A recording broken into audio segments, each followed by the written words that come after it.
Kelly Conrad. How are That's you this me. evening? I'm just dandy, Jared. Good. Kelly Conrad, P Dubz for short, they call P her. Dubz. Yep, that's me. So today we'll talk about the old narcissistic family roles because that's Oh, one of your specialties. So perhaps we should start at the top.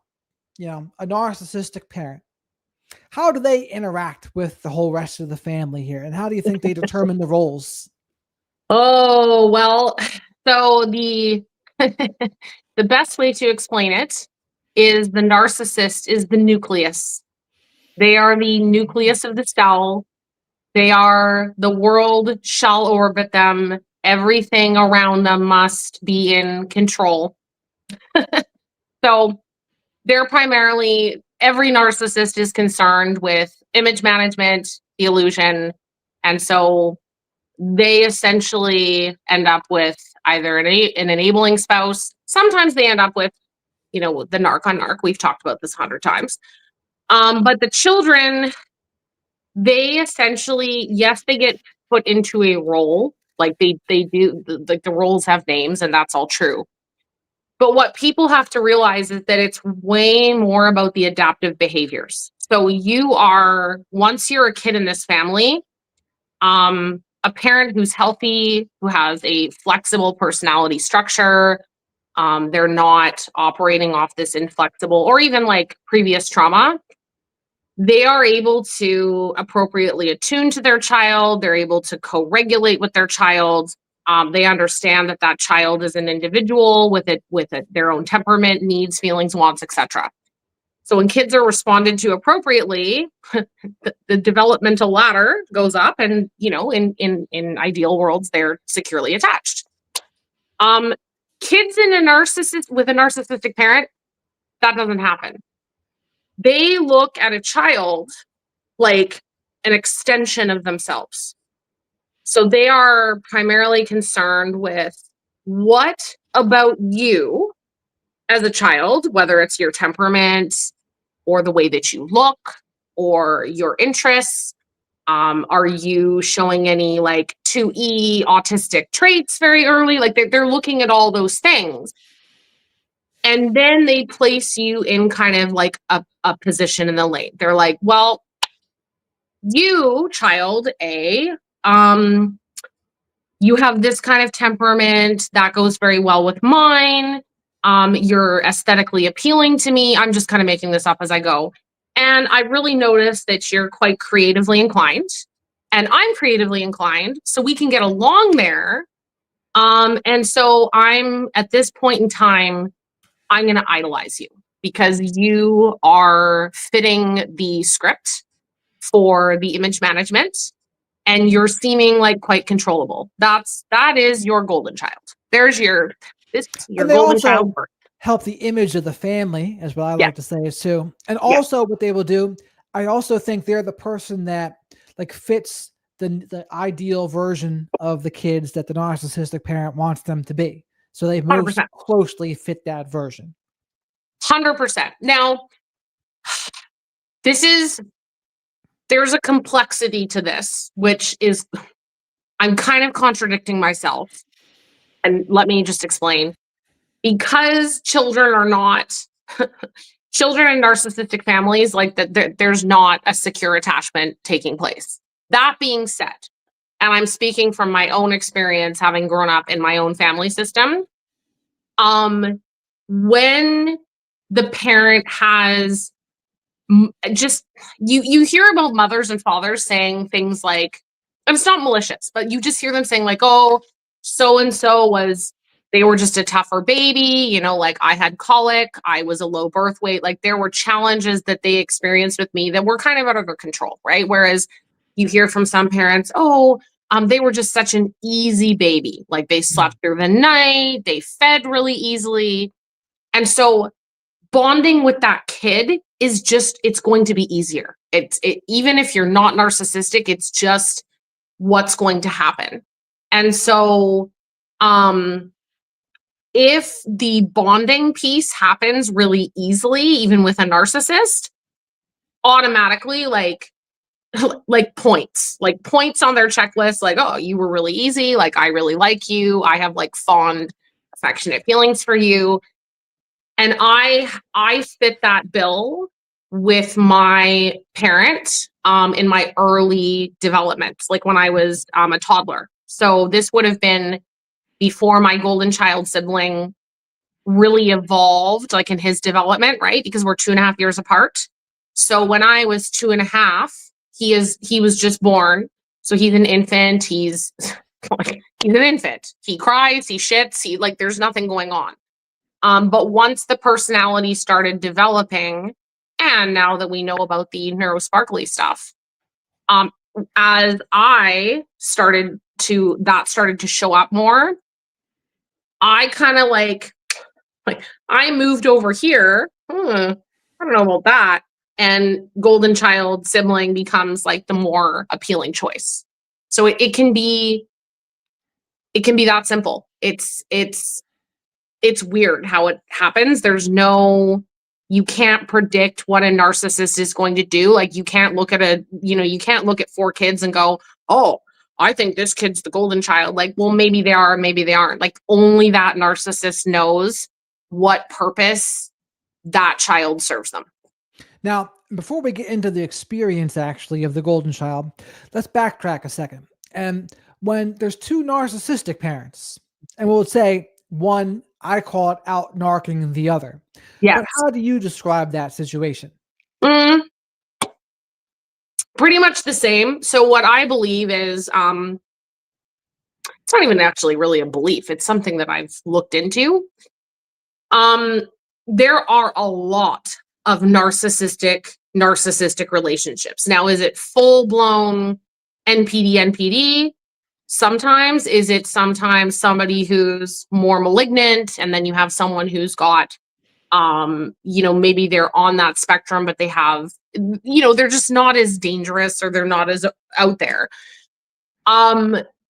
We have to remember that their primary focus, their primary goal in everything that they're doing is what? To have power and control and to protect themselves from any kind of exposure or accountability.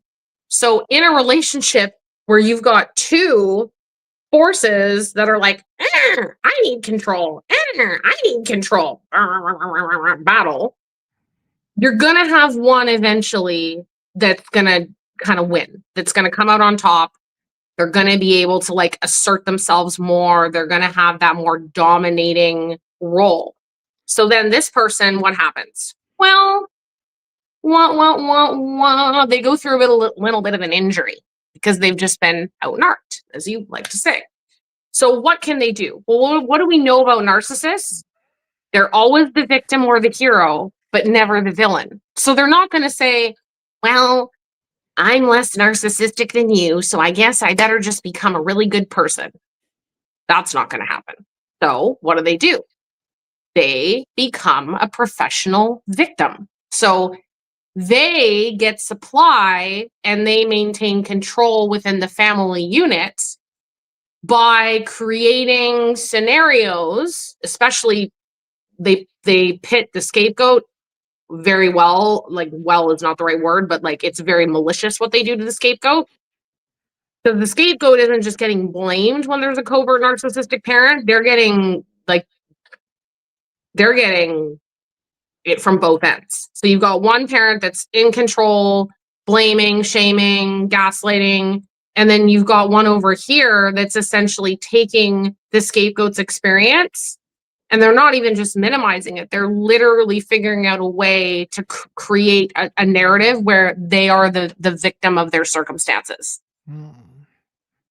And then the overt narcissist can be like, oh my God, what's wrong with you? You're always causing problems in this family, because now you've upset the other narcissistic parents as well. So they kind of like ping pong off each other. It's a very, very like the psychological warfare that kind of scapegoat goes through. Bad. Yeah. I mean, very bad. and so the golden child again, So basically, for the golden child, a lot of people think, oh, it's just all roses for the golden child, right? Because they get all this praise and whatever. But a lot of it is conditional, right? If they stop acting a certain way, or if they stop like fitting the role that that narcissistic parent wants them to be, then they can absolutely get demoted. But can you talk about the experience of the golden child? What it's like for them? Yeah, absolutely. I see, and I'm a scapegoat, right? Like I see a lot of scapegoats, just as a creator, like in my comments that are very hard on the golden child. And I understand, like, yes, there are golden children. It is a fact. There are many golden children that do develop NPD, but not all of them. Like, it's a very, very, very important line to draw in the sand, because the golden child is being used just like the scapegoat is, just like the lost child. It's a different experience. So they are not being attuned to. Like, this is not a kid that is being seen for who they really are and being emotionally like nurtured and co-regulated with, right? Like, yes, like they benefit in a different way. Like, yes, maybe they're getting like, their tuition gets paid for, and they have to do all these different things. But the pressure that they're under, whether they know it or not, is vast, because they essentially are holding up the family's image, the pressure for them to hold up the image, to be the face of the Conrad family or the Mello Hmm. family. Like, that pressure lives inside of them. So a lot of golden children, if they don't become narcissistic, they have very, very high levels of anxiety, like very high levels. A lot of them develop substance issues. Um, there's a lot of things going on under the hood that I think a lot of people fail to understand are happening. Like, a lot of people just see, oh, well, they're getting the inheritance, and they're getting bailed out of everything. And that is all very, very true. Like, trust me, I watched it as a scapegoat. It's bullshit. It's infuriating. But you have to understand, the golden child is not getting to be their authentic self. Because if they even breathe the wrong direction, that they're a threat to the illusion, guess what? Demotion. Yeah. And I mean, to the scapegoats, it can be difficult for them to understand sometimes if they only see it from their own perspective. Sure. But there is a lot of pressure on the golden child, like you said. But also at the same time, there can also be golden children that turn into absolute assholes too. And they're very entitled. They've been put on the Yeah. pedestal. And those are the ones that are also probably the narky ones as well. Because that's the other thing. I'm not sure if you saw this interview I did with Dr. Campbell, but his favorite thing to say is, or one of his things is, parenting is important, but it doesn't make much of a difference. That's like the new thing they're saying in the psychological world. And what it really speaks to is Mm, the heritability of right. personality, right? The genetic aspect of personality. But what do you think about that? I think that there's some truth to that. I think it's not, oh, that's it. We're signing off. That's all there is to it. We know from the research, Bowlby's research around attachment theory.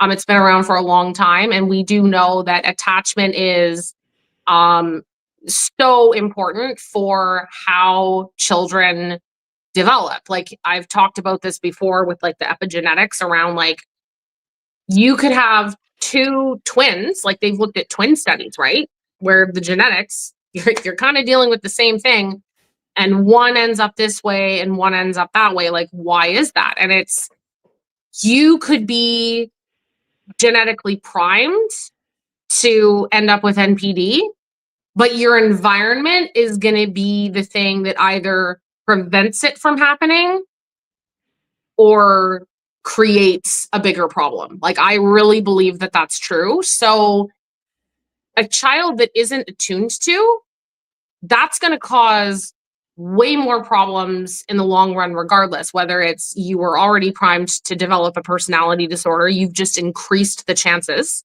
Complex PTSD, We're looking at mood disorders. Like there are a lot of really shitty things that happen to kids that don't have attunement because their nervous systems learn hypervigilant, like they become hypervigilant very, very, very early on. And instead of bonding and connecting and feeling safe in their environment and to ask for help and to learn how to slowly separate from their parents so they can become a secure, independent individual, they're either really anxious, right? They learn that the parent is sometimes there, so they cling on for dear life.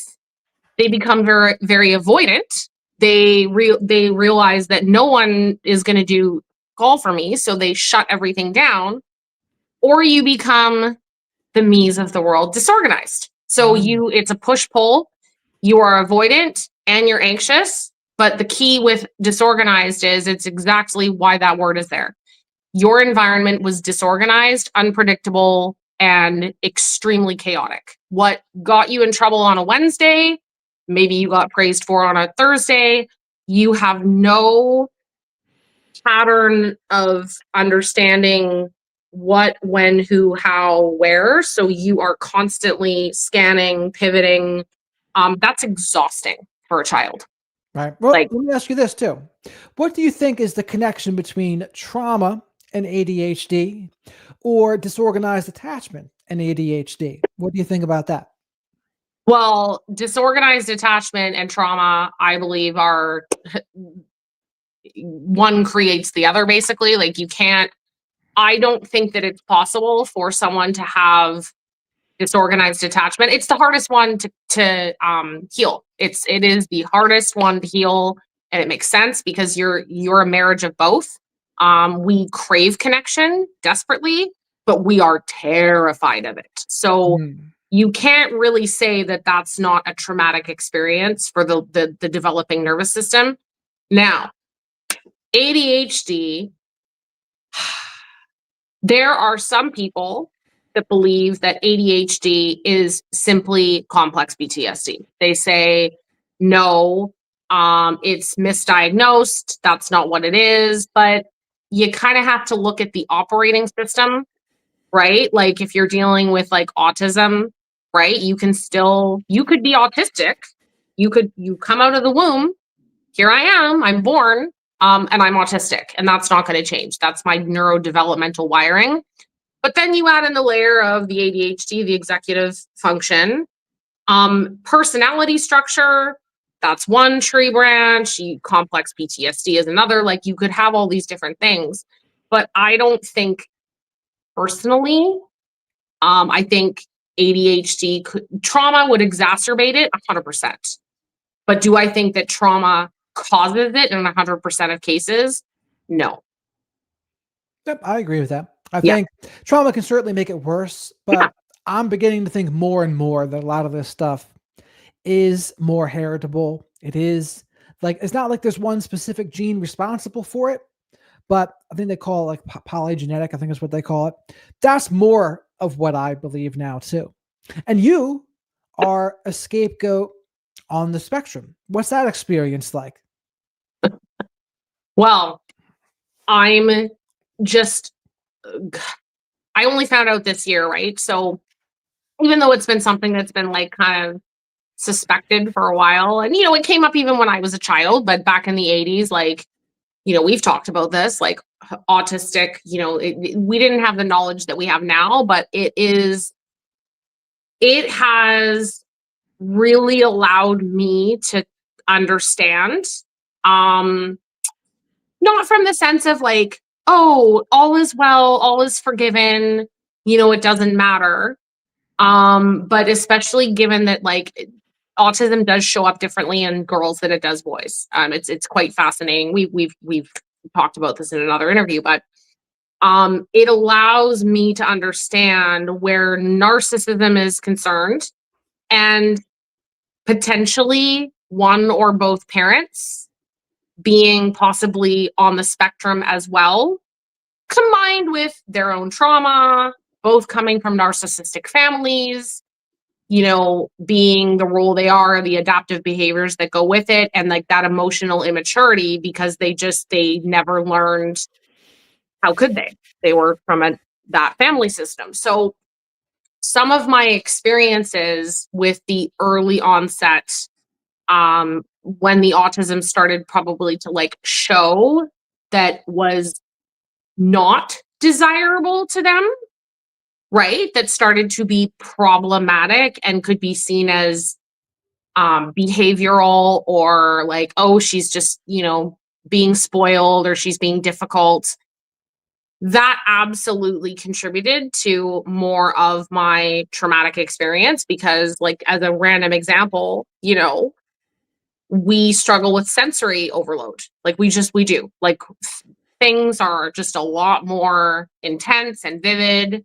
And so if you're a child that's overwhelmed by certain things, so whether it's like a texture or like even just like fireworks, or like really, like if you get startled easily and you have a more overt reaction with a narcissistic or emotionally immature parent who has no, regulation themselves, they're not going to look at that and go, oh, my child is having like, they're having a pretty big reaction. They don't get curious about why. It's just, stop it right now. That's ridiculous. My parents never said this, thank God, but there are a lot of parents that have said things like, you think you're crying now? I'll give you something to cry about. That does not help any child, let alone an autistic child that they don't even really freaking understand why they're so reactive. So the kid thinks, they internalize that. They're like, I don't know why I'm so scared of fireworks. I don't know. I don't understand it, but nobody's willing to help me understand it. So it just must mean that there's something wrong with me. And so you do that on repeat with any kid, but especially an autistic kid that can't help it. You're priming them for major relational, collapse with like relationships, and being able to like identify healthy people, how to like interact with people in a healthy way, understanding like who's dangerous. It's bad. For sure. Now, before we go into the rest of the roles, let's go over some of the specific scenarios that occur. So, one I would say is a narcissistic mother with a golden child son. What do you think that scenario looks like? Oh Or, God. Well, or the possibilities, I should say.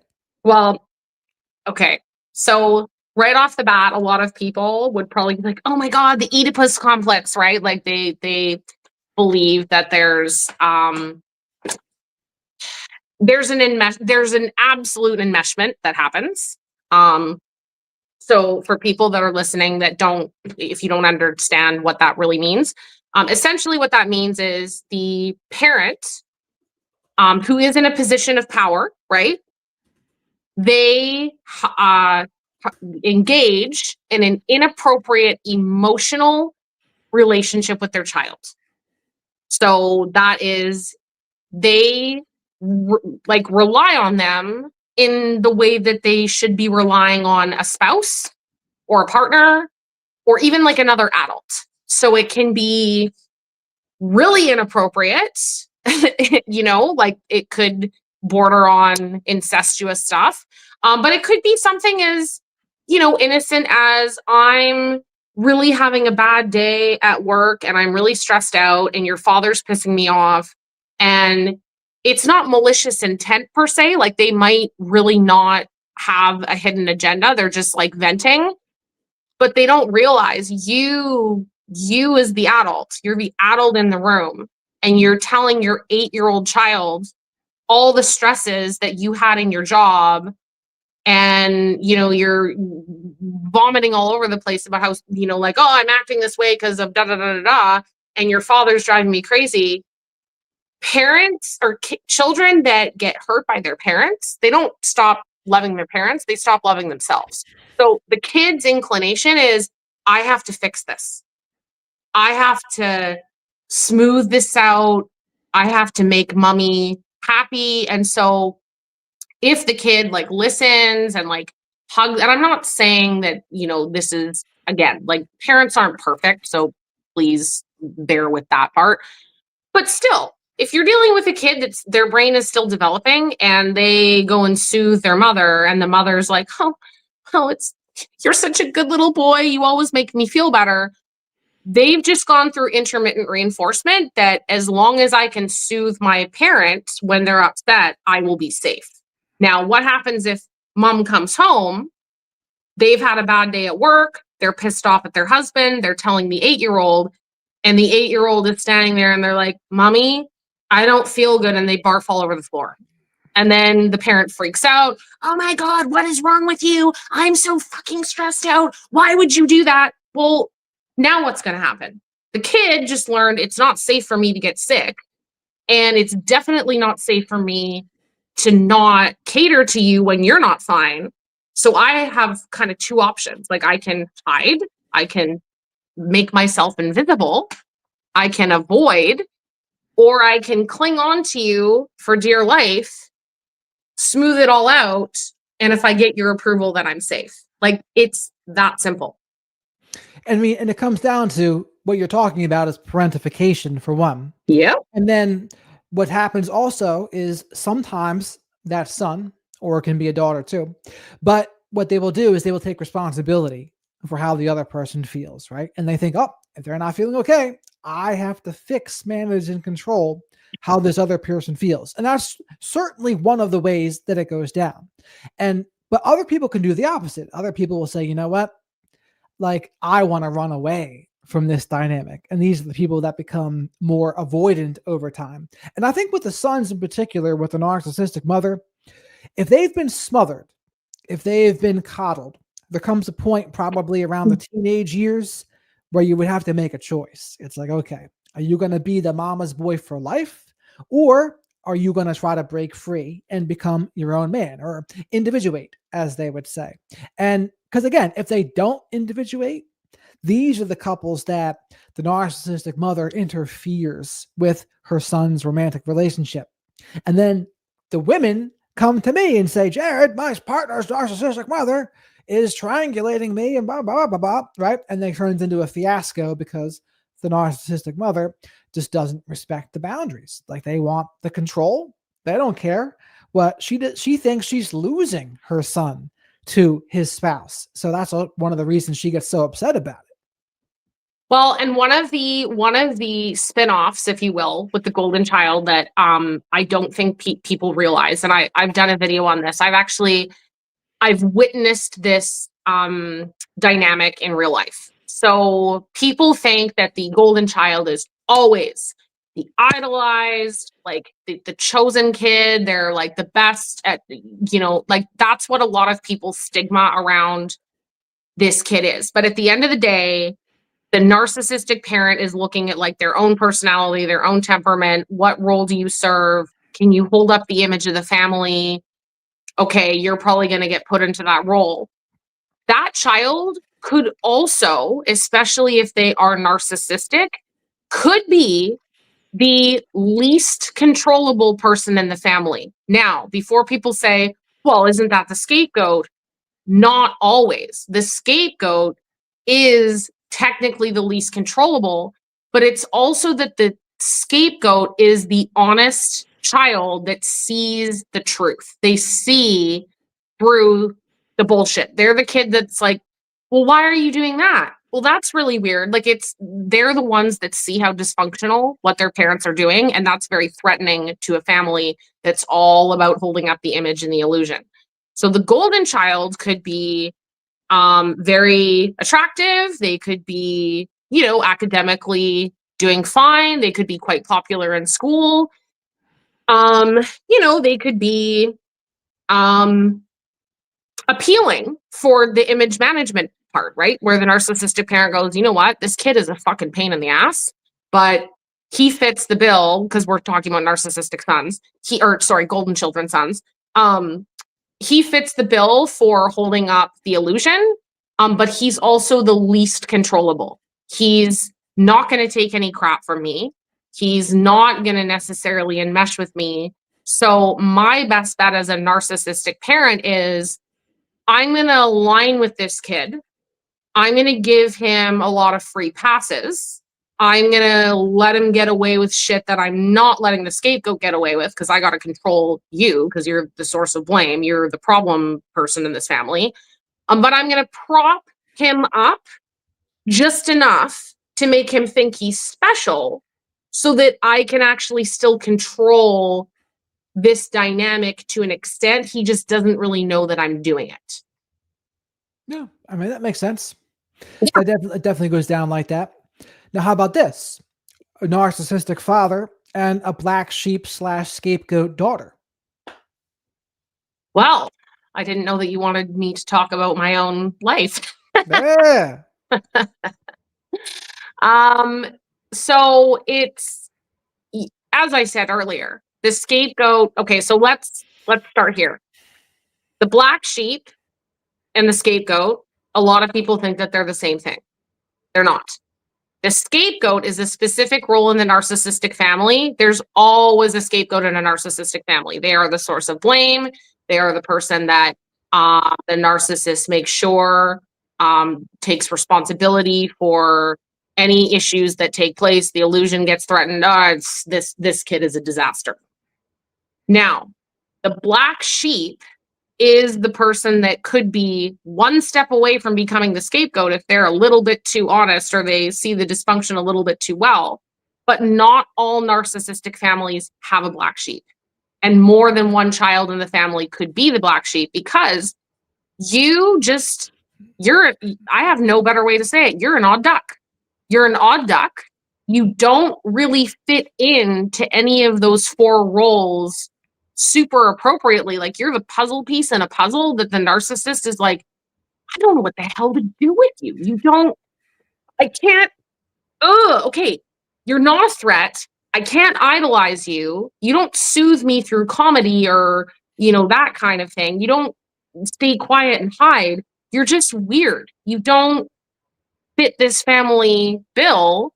So I'm just going to kind of ignore you. The black sheep often does their own thing. They're really good at beating to their own drum. They're pretty independent, but they are very often a skip and a jump away from becoming the scapegoat if that oddness suddenly threatens the image management, or they get a little too close to the truth of the dysfunction. They're like, I don't know. My dad's pretty weird. He needs control of everything. Is that normal? Skip and a jump. I think it can go the other way too, where someone can be a scapegoat and then they can move forward into being more of a black sheep and just kind of unsubscribe, where they're no longer the scapegoat anymore, because now they're just doing their own thing and they've gotten out of there. And at that point, I would say maybe not as much a scapegoat anymore. Now they're just more of a black sheep. But I hear what you're saying too. I think that definition, actually, that's a good thing to unpack for a healing perspective.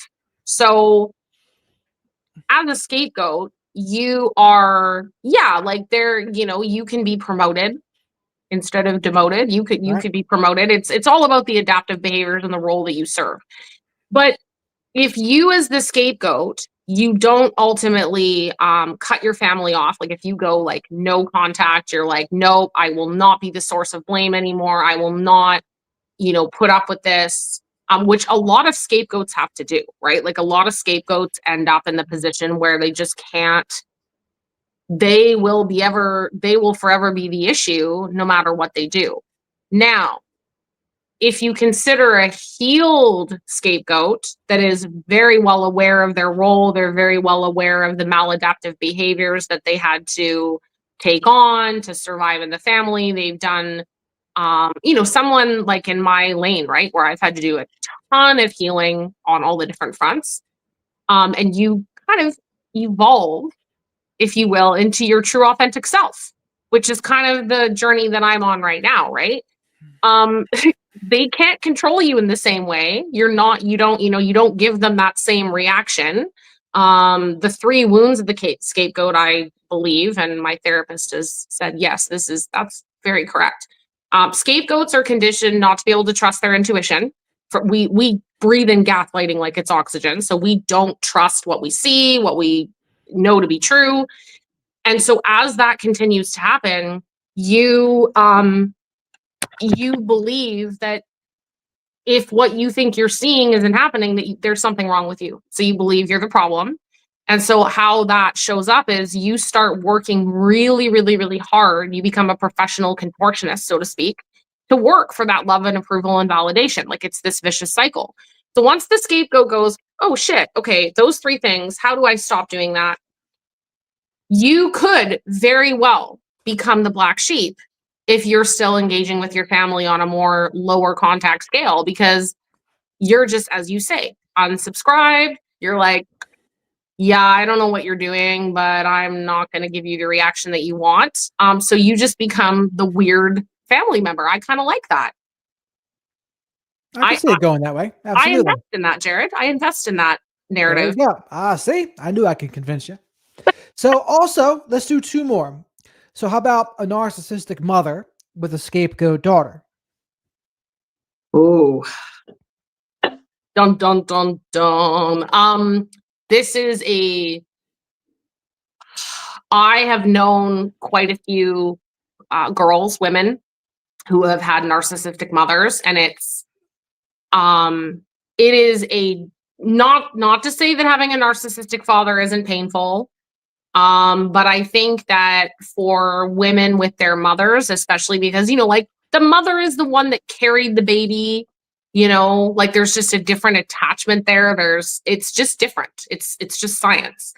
When you are ultimately rejected by your own mother as a daughter, I think, and I'm not, this is no, no beef with sons. It's just as bad for you as well. But for a daughter, that is a very deep kind of pain. And I think, not to generalize, but I do believe there are a lot, I would say statistically, I wouldn't be surprised if a lot of, because yes, we know it's genetic, but just in the environment, I would not be surprised if you did a study or there was a statistic that would suggest there are borderline women. I would be willing to bet a lot of them are a product of having a narcissistic mother, more so than a father. I think it's narcissistic mothers are vicious. They are narcissistic fathers can be too, but it's like my dad was so he was a tyrant. Like it was like rules that didn't make sense, and he yelled, and it was just more kind of like it was scary for sure as a child, but it was more as I aged, I was like, what the fuck are you doing? Whereas narcissistic mothers, it's the psychological warfare. And I'm speaking more from the experience of having had the narcissistic grandmother. And I know if I had to tell you who caused the most damage to me, without question, her, because it was cutting.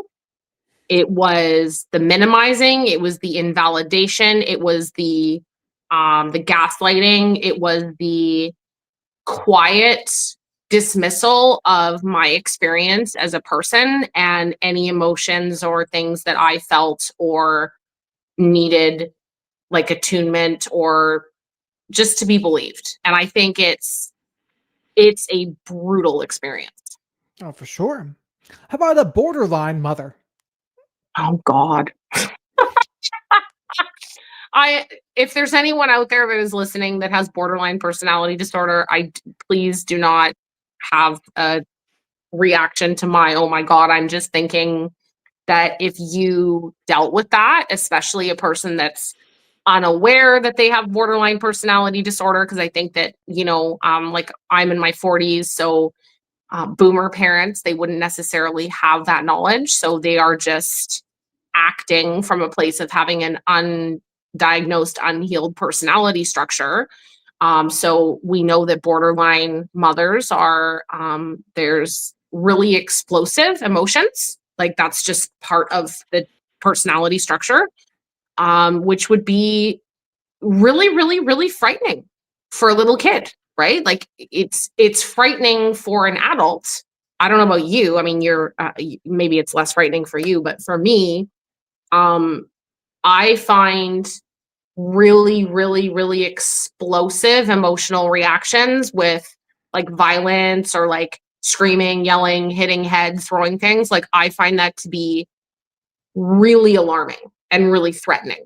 And from the women that I know that have had either a narcissistic or a borderline parent, this can be some of the behavior that they experience, and I think it's traumatizing. It's terrifying. I think another thing that happens with the borderline mother is since they have the fear of abandonment, Yes. their kids growing up, then that's a form of abandonment in a way. So a lot Yeah. of times they might try to sabotage the children's growth because they want that child more reliant on them. That way, 100%. there is no abandonment. So even it going from an infant to a toddler, even that's a little bit of an abandonment, but then it gets worse as they get older. And so I've even heard it, and this happens with narcissistic parents sometimes too, but they'll love bomb the infants, devalue the toddlers and kids, and then discard the teens in a way. And so that's a pattern I have also seen. Makes perfect sense, actually. It makes perfect sense. Have you heard that before? I haven't, but We're learning things new for you here. yeah, like thinking about what I know about it, that really that rings true in my, like I hear it in my ear because I have perfect pitch musically, so I can hear when a note is like even just a little off, and so I hear that and my ear goes, yeah, like that feels true. And I think especially because you're dealing with, again, what I said before, their personality structure was so good if you bring that into the conversation. Like they are driven by this fear of abandonment, right? Like it's it it's a lot of what they do. Just like the narcissist is totally afraid of exposure and accountability, like they have to protect all that. They want the control. So they're always thinking about that. And so if you combine that with the extreme emotion dysregulation, and the impulsivity around it, because that is part of the criteria. Um, oh yeah, that would for through development with like by the time you get to teenage years, they would just be like, And that's the thing with borderline mothers too. I really love that book by Christine Ann Lawson, Understanding the Borderline Mother, because she talks about the four different kinds and how there can be so many different presentations of borderline. And I think that's accurate because there's many, I think there's versions of it. There's like a quiet BPD. There's more of yeah, like an evil, dark BPD.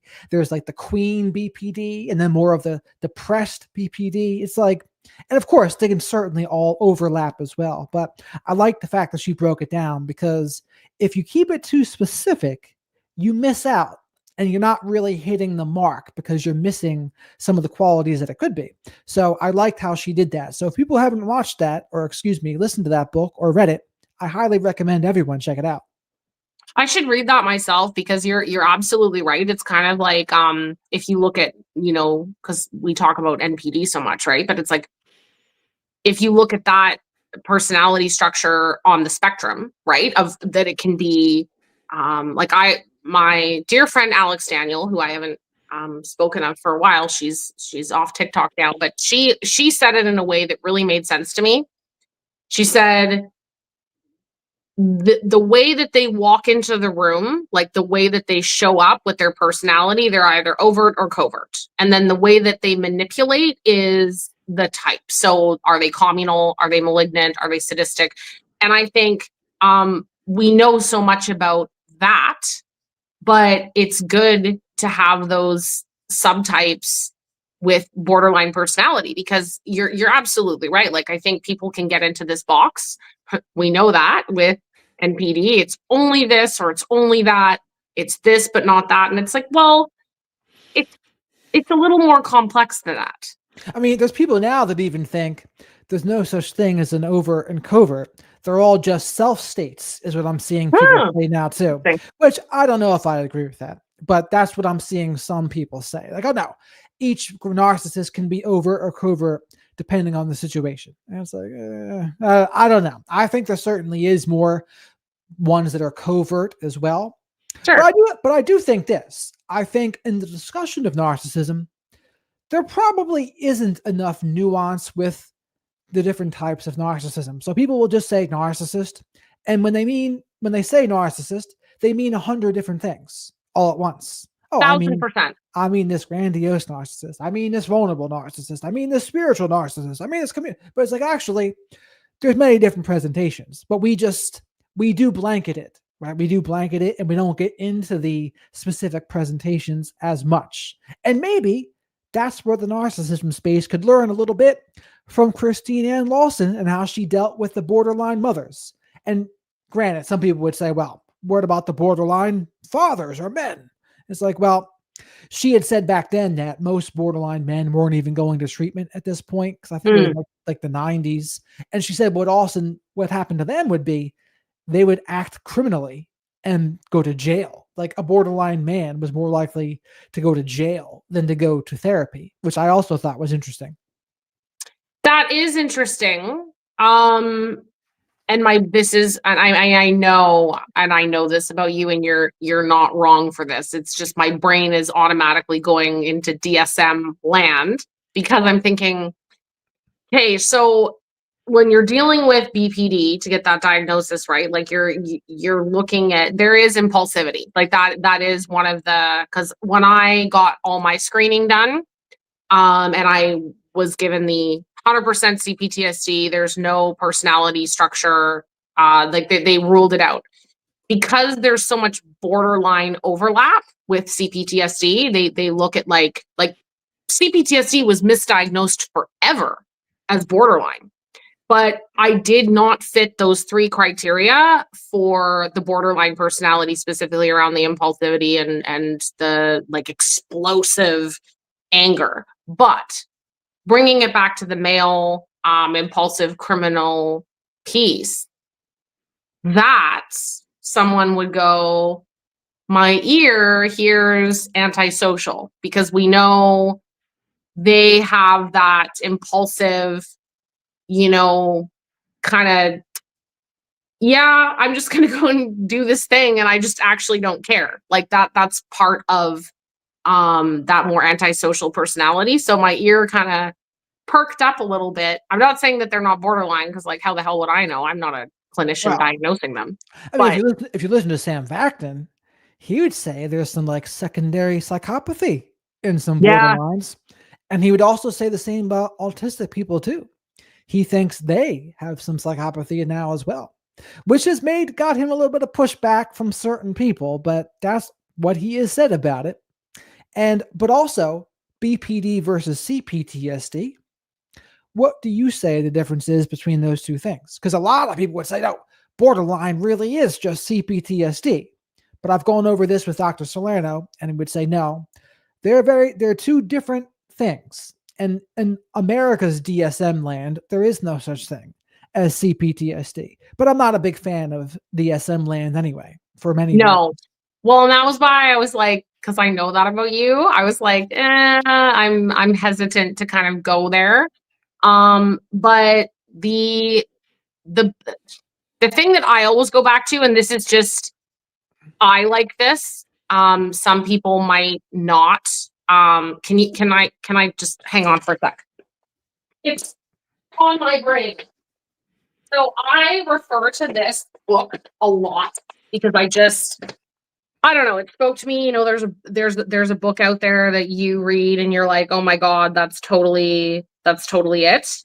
So for me, when I read this book, Women Who Love Psychopaths, it's a book that really spoke to me. Now it's more clinical.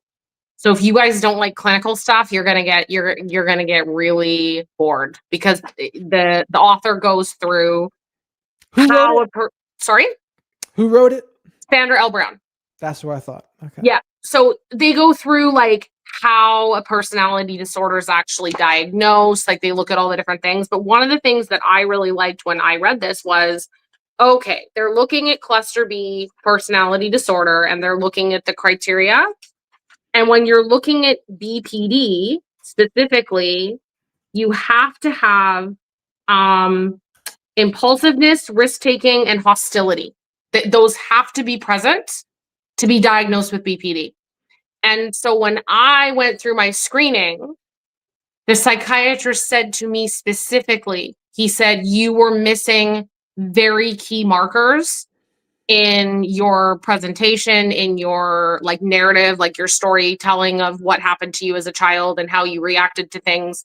And he said, so I was like, oh, like what, kind of what was that? Now he didn't say it this distinctly, but he said, you are very careful, like you don't react impulsively. You do react to things, but that was more like you were told your reaction is the issue, not I have no impulse control and I feel an emotion and I just go. I don't care about risks. I just take them to hell with what it means. As long as I don't get abandoned, it doesn't matter. And the hostility piece, right? Like it just is what it is. See, a lot of people wouldn't think that about the borderlines, though, too. The way you hear people talk about it, you don't hear much about that hostility part. You would think, I oh, know. they're just sweet, innocent creatures. But Christine Ann Lawson says, I think she says it right. She says a lot of borderlines are like a butterfly with a sting. And it's like, yeah, that's exactly right. And they're not, this is the thing, like, guys, like, I'm not, when you read through this list, like, even a person with narcissistic personality disorder, like, let's just pause for a second on this. A person with a personality disorder, they don't have these things 100% of the time. Like, they're not impulsive 7 days of the week, 24, you know what I mean? Like, it's, they get activated. Their personality structure is inflexible. It drives a lot of what they do. They have very rigid thinking that's maladaptive, and it affects the way that they think, feel, and behave within their own inner world and interpersonally. And they're not able to see the nuance correctly. They're not able to have that awareness or reflect to go, God, that's really fucking weird that I do that. Like, it's pretty rare. And then even if they do, random example, not to pick on this person, but just it's what came into my head. The nameless narcissist, he talked about the fact that he realized that there was something different when he was at a funeral and all these people were crying, and he was like, why the fuck are all these people crying? And then he was like, I guess you're supposed to cry. But he's like, I don't feel anything. Like, what the hell is that? Like, I just remember this interview, and he said he got diagnosed and they told him he was a narcissist. And he's like, that's awesome. I am a narcissist. Like, that was his reaction to it. That's what he had said to me too. When we asked him about that. But I also think there's other people that would struggle in that situation too. I think there's some autistic people that might not cry in a situation like that. I think there's some psychopathic people that might not cry. What else? People who are maybe even avoidant might be a little disconnected from themselves. Maybe a schizophrenic person might be a little bit disconnected from themselves. All sorts of people, I think, might be disconnected. Oh, absolutely. No. And I wasn't suggesting that, like, if this happens, then that. It was just, that was. I know. I remembered that story. And so the point I was trying to make is that in their inflexibility, it's really hard for people with personality disorders to automatically notice or see that those particular maladaptive behaviors are problematic. Like, it's really hard for them to see it. If it was really simple for them to see it, guys, guess what? People, whether you're ABC, people would just be knocking on the door. Hi, so I have this list of issues that I'm going through that are very problematic in the way that I'm presenting in my inner world and with people, and I'd like to figure out what it is. No, the personality structure protects them from even having to face any of that, because they don't really think that there's necessarily anything wrong, especially with NPD. In A and C, it's a little different, but that's kind of what's going on there. Like, it's why it's hard. Like, it's not easy. Right. Now, do you think narcissism and borderline can be comorbid? Because I know Christian does not believe they can. But what do you think? Well, I mean, at the end of the day, I'm not a clinician, so I'm not going to say well, I absolutely know that this is the case, or I absolutely don't know that this is the case. I think that anything is possible. However, I think when you're going through diagnosing a personality structure, this is just my understanding of it. And again, like, I'm not a clinician, so I could be way off base. So please don't claw me in the comments. But it is my understanding when you go through a full psychosocial evaluation, right? Like, they're gonna look at the big picture. They're gonna look at, okay, what have we got in the criteria? What's the psychosocial? What's like the history?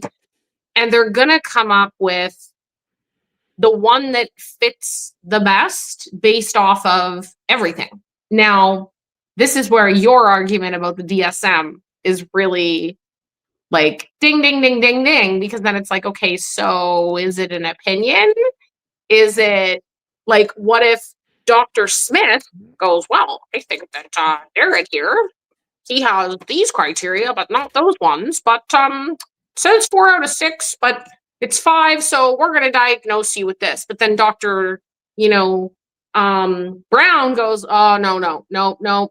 I have a completely different opinion. I'm looking at the criteria here, and he doesn't have this one component, so I think it's this. Like, that's where diagnosing can get tricky, because unless it's like blatantly obvious, what if there's nuance? So that's why I think you do see more morbid diagnoses. You see a lot of NPD. There's often a lot of overlap, right? Like, you see a lot of bipolar 2.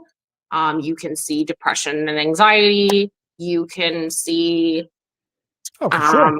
yeah. I just don't think that's it's the thing. It's just behavioral traits. When you diagnose via that, I just don't think that's the most accurate metric. Like I say, narcissistic operating system matters. Borderline operating system matters. Some people would say no, though they can just be like, the narcissism is really just the protective layer of the borderline. That's what some people will say. I don't necessarily buy that either, but that's just what some people will say. I believe, I will give you the actual Kelly belief as opposed to, well, I'm not a clinician piece here. Good. Because I'm careful. Let's hear it. Here's what I think. So when you are looking at anything mental health, right? Like, so, like, are they borderline and NPD? Like, is it this, is it that? Okay. A personality disorder, regardless of what cluster you're getting into, as I said before, this, you are going to see, like, there's no ifs, ands, or buts about it, parts of their personality that are inflexible to the point that it causes real deficits, challenges, issues in the way they think, feel, behave, like in their own world and with other people. So when you're dealing with that as a baseline, like, if I was certified to diagnose, that is one of the things that I'd be looking at right away. Is I'd be looking at this person before I even got into any of the other shit. I wouldn't even have it in my head like, oh, well, that's narcissistic behavior. I'd be like, okay, cool, they have some narcissistic behavior, so what? In the personality itself, or do they have nuance? Do they have flexibility? Do they have the ability to reflect? Like, there are a lot of questions that I would be asking.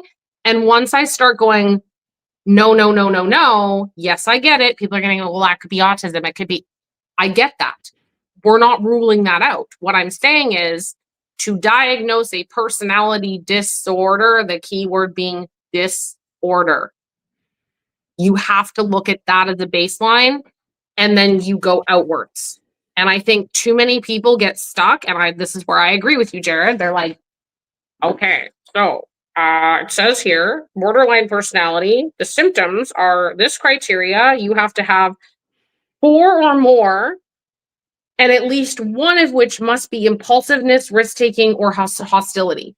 So if you come to an interview and that particular clinician, based off of the mood you're in that day, your recollection of events, maybe some historical noting from other people, and they go, "Yep, they're emotionally unstable. They're unstable in their emotions. They have high levels of anxiety. They have separation insecurity. There's a fear of abandonment, and they're depressed. And we are impulsive, risk taking. We take risks, or we're hostile. You fit the criteria for BPD. You have BPD right now based off of that alone. That's it. Now, does that mean that you have it? Is that accurate?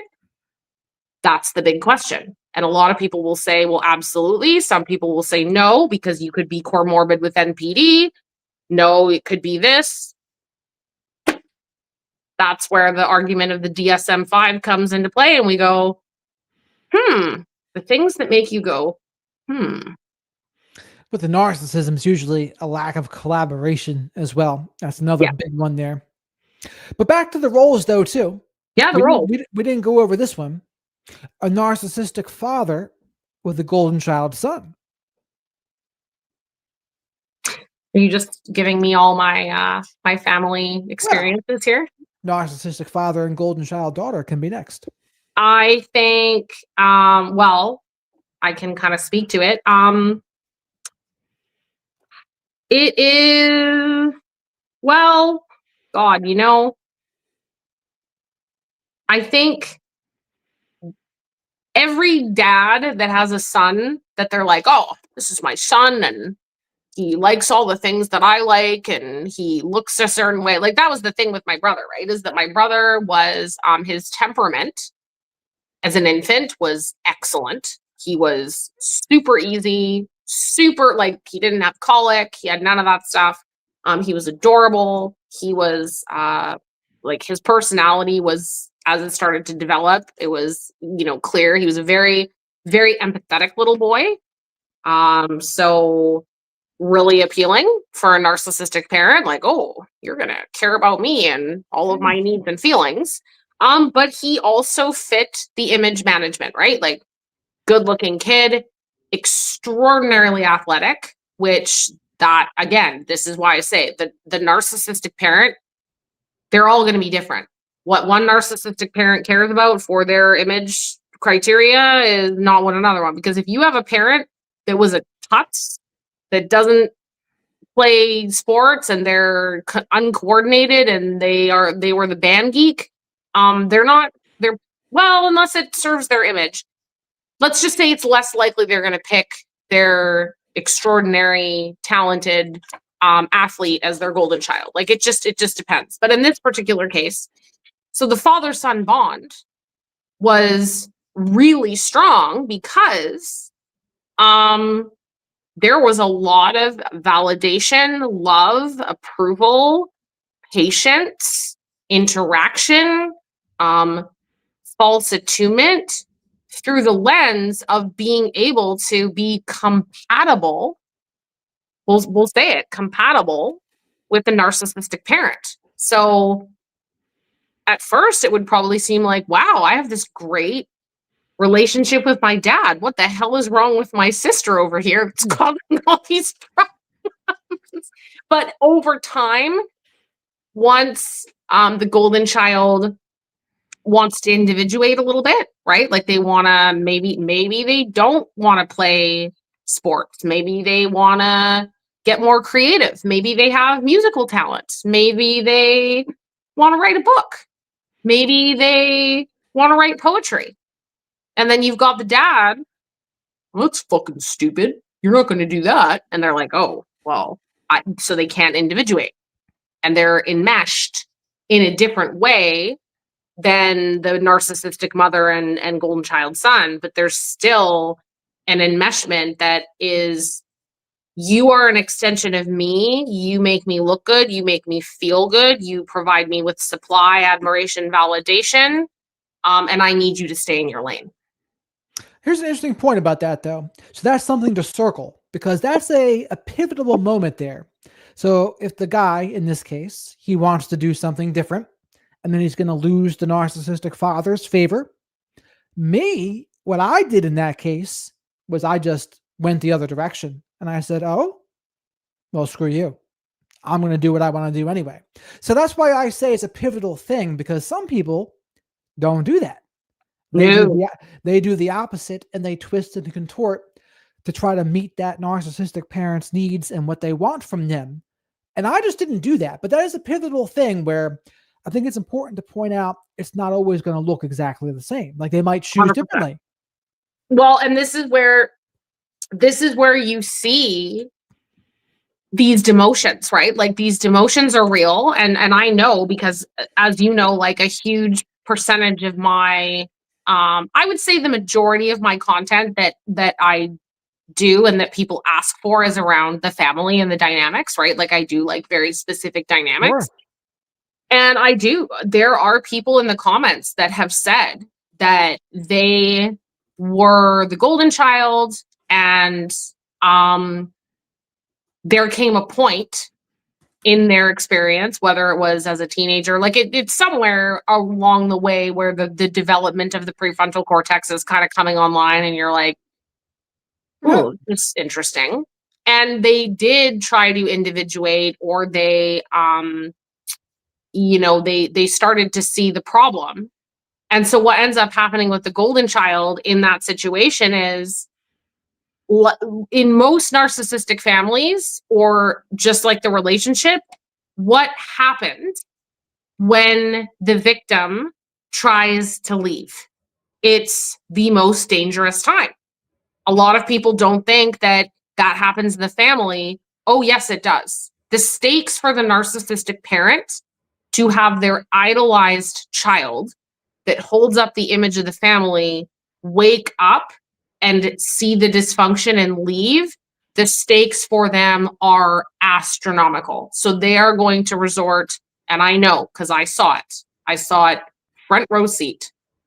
They are going to resort to very manipulative behavior. They'll go up the escalation ladder. I've done a video on like what that escalation ladder is, where they try to regain control of the golden child and the narrative as quickly as possible. Like they know no limits. They do not care what they have to do.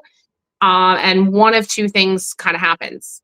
The golden child ultimately gets sucked back in because maybe they believe the parent, maybe they're just defeated, they're just too afraid, they're like, fuck, the stakes are just too high here.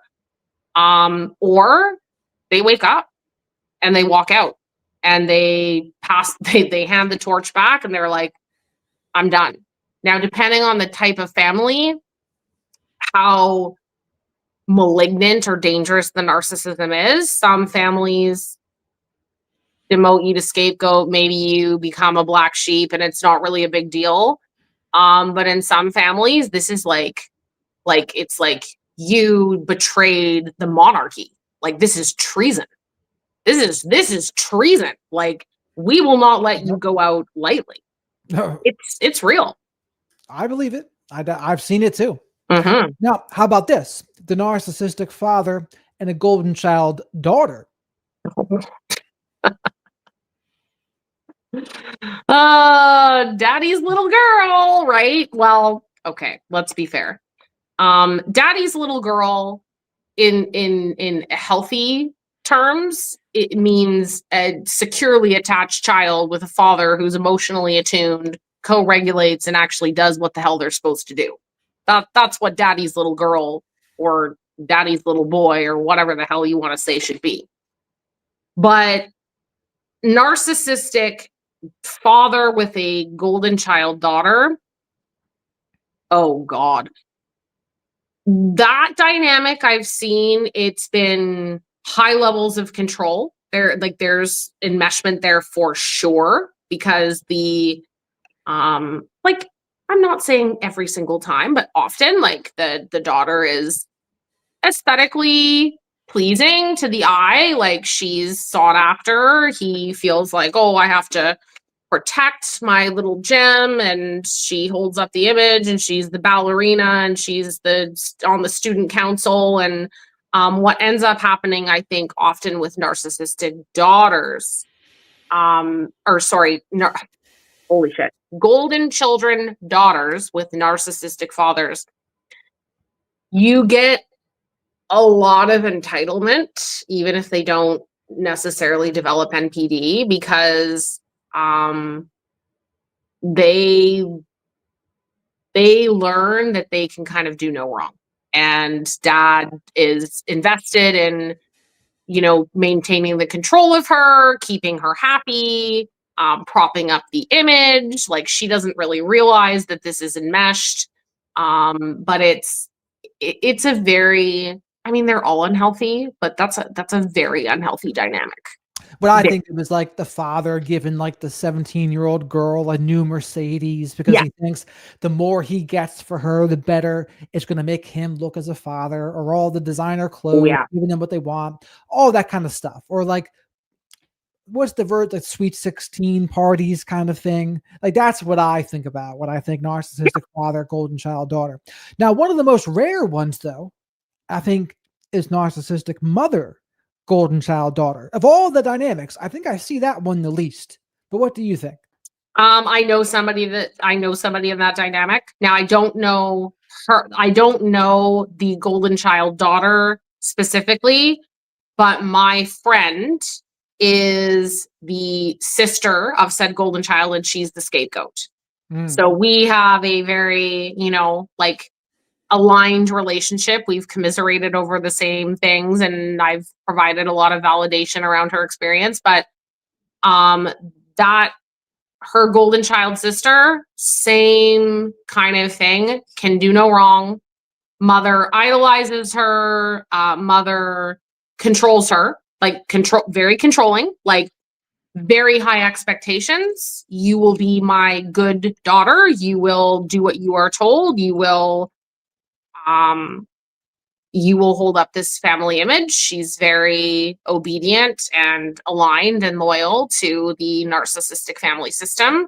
She, like any golden child, does not see the issues. Like, you bring up the issues to the golden child, it's a little deaf in my left ear. What did you say? Like, they no, because their experience is so different from the scapegoat, right? Like, it's hard for them to see it super accurately. But there's, again, this is not like oh yay, like my mommy idolizes me, so therefore, like, I want to be the golden child daughter. Like, guys, you should have no aspirations. If you're in a narcissistic family, your aspiration should be to heal. Okay, period. Like, don't aspire to be the golden child. Don't aspire to be the lost child. None of these roles are better than the other one. They're all maladaptive behaviors that they had to use to cope with what lane they were put in, period. So she's just like, well, I gotta impress my mother no matter what, because as long as my mother's happy, then I'm safe. It's all the ways to get their needs met, right? And to stay safe, like they said. And they don't recognize a lot of times it's a problem because they do appear to be treated well. And even to themselves, they can seem like, oh, I was treated well. But in reality, it's like, no, maybe they don't even recognize the conditions behind it. They don't even recognize the strings being pulled. But the scapegoats notice. A black sheep could notice. Well, and that's the thing, right? Is that the golden child is not, and I know that this is true because of the golden children that I've talked to, or that I've seen in the comments. They confess if they've like woken up and left the family, and they're like out of the trauma bond, and they're kind of like, the fog is lifting. They're like, man, I saw, around, I started to notice maybe when I was like 5 or 6, that my scapegoat sibling was just, it was so brutal to watch. It was so brutal to, experience. And I just didn't know what I could really reasonably do. So I just kind of carried on because I wasn't getting treated that way. And then I'm like, yeah, so you took on the family narrative until you woke up, that what? And they're like, well, yeah, I believed that the reason that my scapegoat brother or sister was getting treated like trash was not because my parents were the issue. It's because I thought that they were the issue. And so what ends up happening for the golden child is They don't go, oh, well, they're just acting like a dick, so they deserve what's happening to them. Or sorry, that they just look at it like they're just acting out and they deserve what's happening to them. So it wires that kid to go, I need to never do that. And then I won't get treated like that. And so what they learn is, what is that? It's simple. That child is the truth telling, authentic. They're the closest person in the family to their authentic self. That's why a lot of scapegoats end up fragmented. That's a whole other conversation. But they see them being honest and pointing things out that they don't feel safe to point out.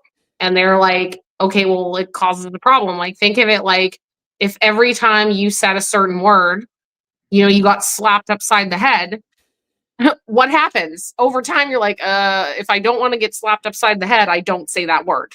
So they see the scapegoat's experience in the same way. They tell the truth. They point out dysfunction.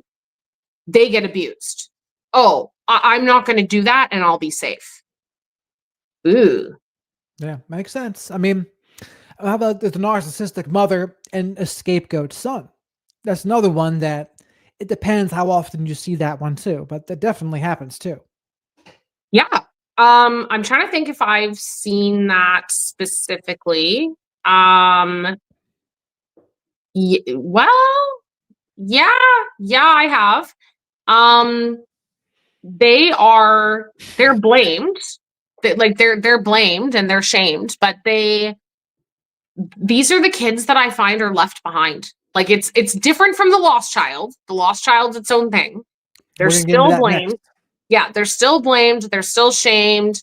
But they're the kid that the mother just like, you can do nothing right. Like, you're an embarrassment to this family. You're not even a man. Like, there's a lot of emasculation that takes place, I think, with narcissistic mothers and scapegoat sons. I think they're very vicious in terms of the emasculation. I think there's enmeshment in a different way. I think, and I'll be real, I think that there's like some severe sexual trauma that takes place with scapegoat sons, not the way that you think. I'm not talking about what your brain is gravitating towards. I'm talking about shaming them for that subject, like especially if we're talking about like religious families, like that's wrong. Sex is wrong. It's only to make children. Like, guys, if you haven't seen Ed Gein, watch that documentary. Like, that whole situation was, I don't have a better word for it, it was insane. But the mother can have a huge impact on the son's developmental experience there if they start shaming them around that subject, especially if you guys, like, as you're developing. So like once you guys start to, for censoring, you gotta tuck it up under the belts. Like, mothers that point that out, narcissistic mothers point that stuff out. They do, and they shame their sons. It's a real thing. I've talked about this on my channel. I've put trigger warnings all over it. It's a conversation that's, not everybody wants to have because it's uncomfortable, but it's a very real thing that happens in narcissistic families. Sexual shame is huge. Oh, sure. I can relate to that for sure. Yeah. Just not liking the normal things, like a normal, like sexual desire is absolutely guilted and shamed. And it makes people feel guilty, right? It makes people feel guilty whenever they have those normal human desires later. So often I think that absolutely can contribute to all sorts of weird kinks, fetishes, etc. Absolutely. Yeah.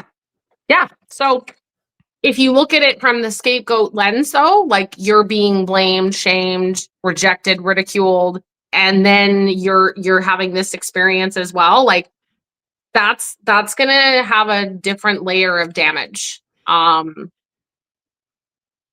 all of them are damaging in their own way, but that's why if you line up, right? Like, all these victims that you've pointed out tonight, like the scenarios that you've given me, right? Like narcissistic father, daughter, like if we lined all of us up, all of us have one thing in common: a narcissistic parent. But not all of us have the same experience. Not all of us adapted the same behavior. Not all of us ended up with complex PTSD. Like, this just goes to show you, and this could kind of actually argue like why narcissism is not black and white in terms of like the presentation. You have several different narcissistic parents, all wanting control, all not attuned, all, protecting an ego. And you've got a line of kids with some similar issues, sure, but a lot of different ones as well. Sure. Now, what did you see with Ed Gein and his mother? How would you describe that dynamic? God. First of all, that documentary was amazing. I was deeply emotionally affected by that story. The acting was amazing. But the mother, she was extraordinarily abusive. Like, extraordinarily abusive. I mean, he had undiagnosed schizophrenia. So like there was like, I mean, the guy was, I don't know how much you know about it, but like the guy was, skinning people, and like it was very, very screwed up. But within his mental illness, he was dealing with a very, very abusive mother who like really shamed him, and he had this like obsessive need throughout the documentary to like please her, even after she passes away. Like, he spoiler alert, he like digs up a body and pretends that it's his mother, and he like, because he's got schizophrenia, right? So, but his need to please his mother, to get that validation, that approval, it was like, it was a standout part of the documentary for me. I was like, oh my God, this poor, and some people say, that poor guy is a serial killer. It's like, yes, but Ed Gein didn't have, for me personally, like that predatory, like when you think about like Ted Bundy, like he's malicious, and Ed Gein has this undiagnosed mental illness that drove him with the trauma to do heinous things. But it's just, you'd have to watch the documentary to understand. But I was like, oh man, this is sad. It was really sad. Now, what do you think? If it was the mother narcissistic, borderline, antisocial, a combination, something else? Probably narcissistic. But just so, and did you watch Roseanne when you were growing up? Only occasionally, but I do know Okay, well, Roseanne, of course. the actress that played Jackie, the Roseanne's sister, Laurie Metcalf, which if you like, for people that watched Roseanne and know Jackie's character, like, it's like the exact opposite role of what you would kind of envision her in. But she was phenomenal, but very, like, very controlling. Just, like, oh man, I can only imagine what that would have been like to live with. Probably narcissistic though, Okay, it's something or for maybe people to check psychopath. out. Definitely something for people to check out there. So, but the other one you mentioned before, the invisible child slash lost child. I don't hear many people talk about that very often, or at least Oh, not in our circles. I don't hear it as much. But what are the invisible child slash lost child? I talk a lot about the invisible child and lost child. You do, yes, but not Yeah, others. so I have a working theory that, and it's something that I legitimately, if I get to this point in my life, career, or whatever you want to say, I want to study it. I have a theory, a working theory, that the majority, not all, but the majority of enabling parents, a lot of people think they're scapegoats. No, they're not. They are the lost child. They are lost children, and I will tell you why. To be an appropriate enabler, to be the best kind of enabling parent and spouse to a narcissistic partner, You have to be what?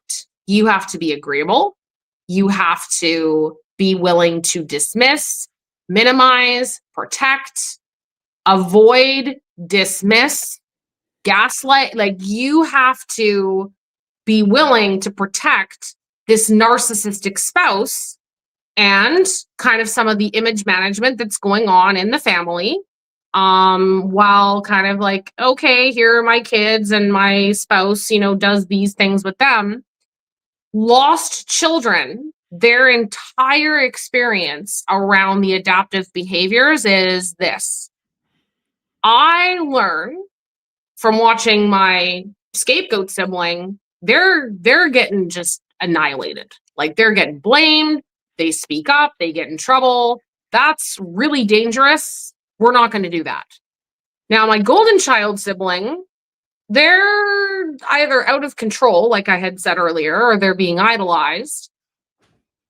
I don't really know where I fit. But what I think is probably the safest thing to do because the golden child and scapegoat in most, not always, but there can be a lot of this, right?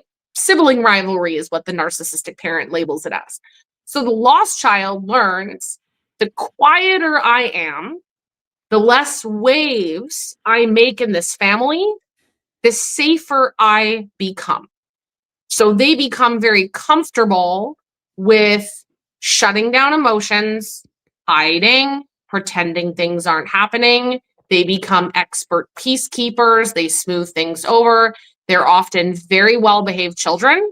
They are the kids that you might mistake for the golden child because the parent's saying, "Oh, little Timmy, he's just my good little boy. He never cries and he never makes up a fuss." And our daughter, oh my God, Cynthia, she's a freaking nightmare. And well, our other son, Bobby's fine. He's, the star of the soccer team. He's a little rambunctious, but we keep him in line. But Tim, oh, he's just a dream come true. Tim is a dream come true because he learned that the quieter he is, the less needs he has, the more he doesn't get in the way, the safer he is. So if you take all those maladaptive behaviors, right, you've learned conflict equals danger, and then you end up with a narcissistic spouse, you're reenacting the relationship with your parent. You're like, oh, I know what to do. I'm going to enable, dismiss, minimize, protect, smooth everything over, because if the narcissist doesn't come after me, then I'm safe. That's why I've said in videos for the enabling parent, it's the whole better you than me kid. And that usually to people, because the enabling parent, the lost child, they will throw their scapegoat kid.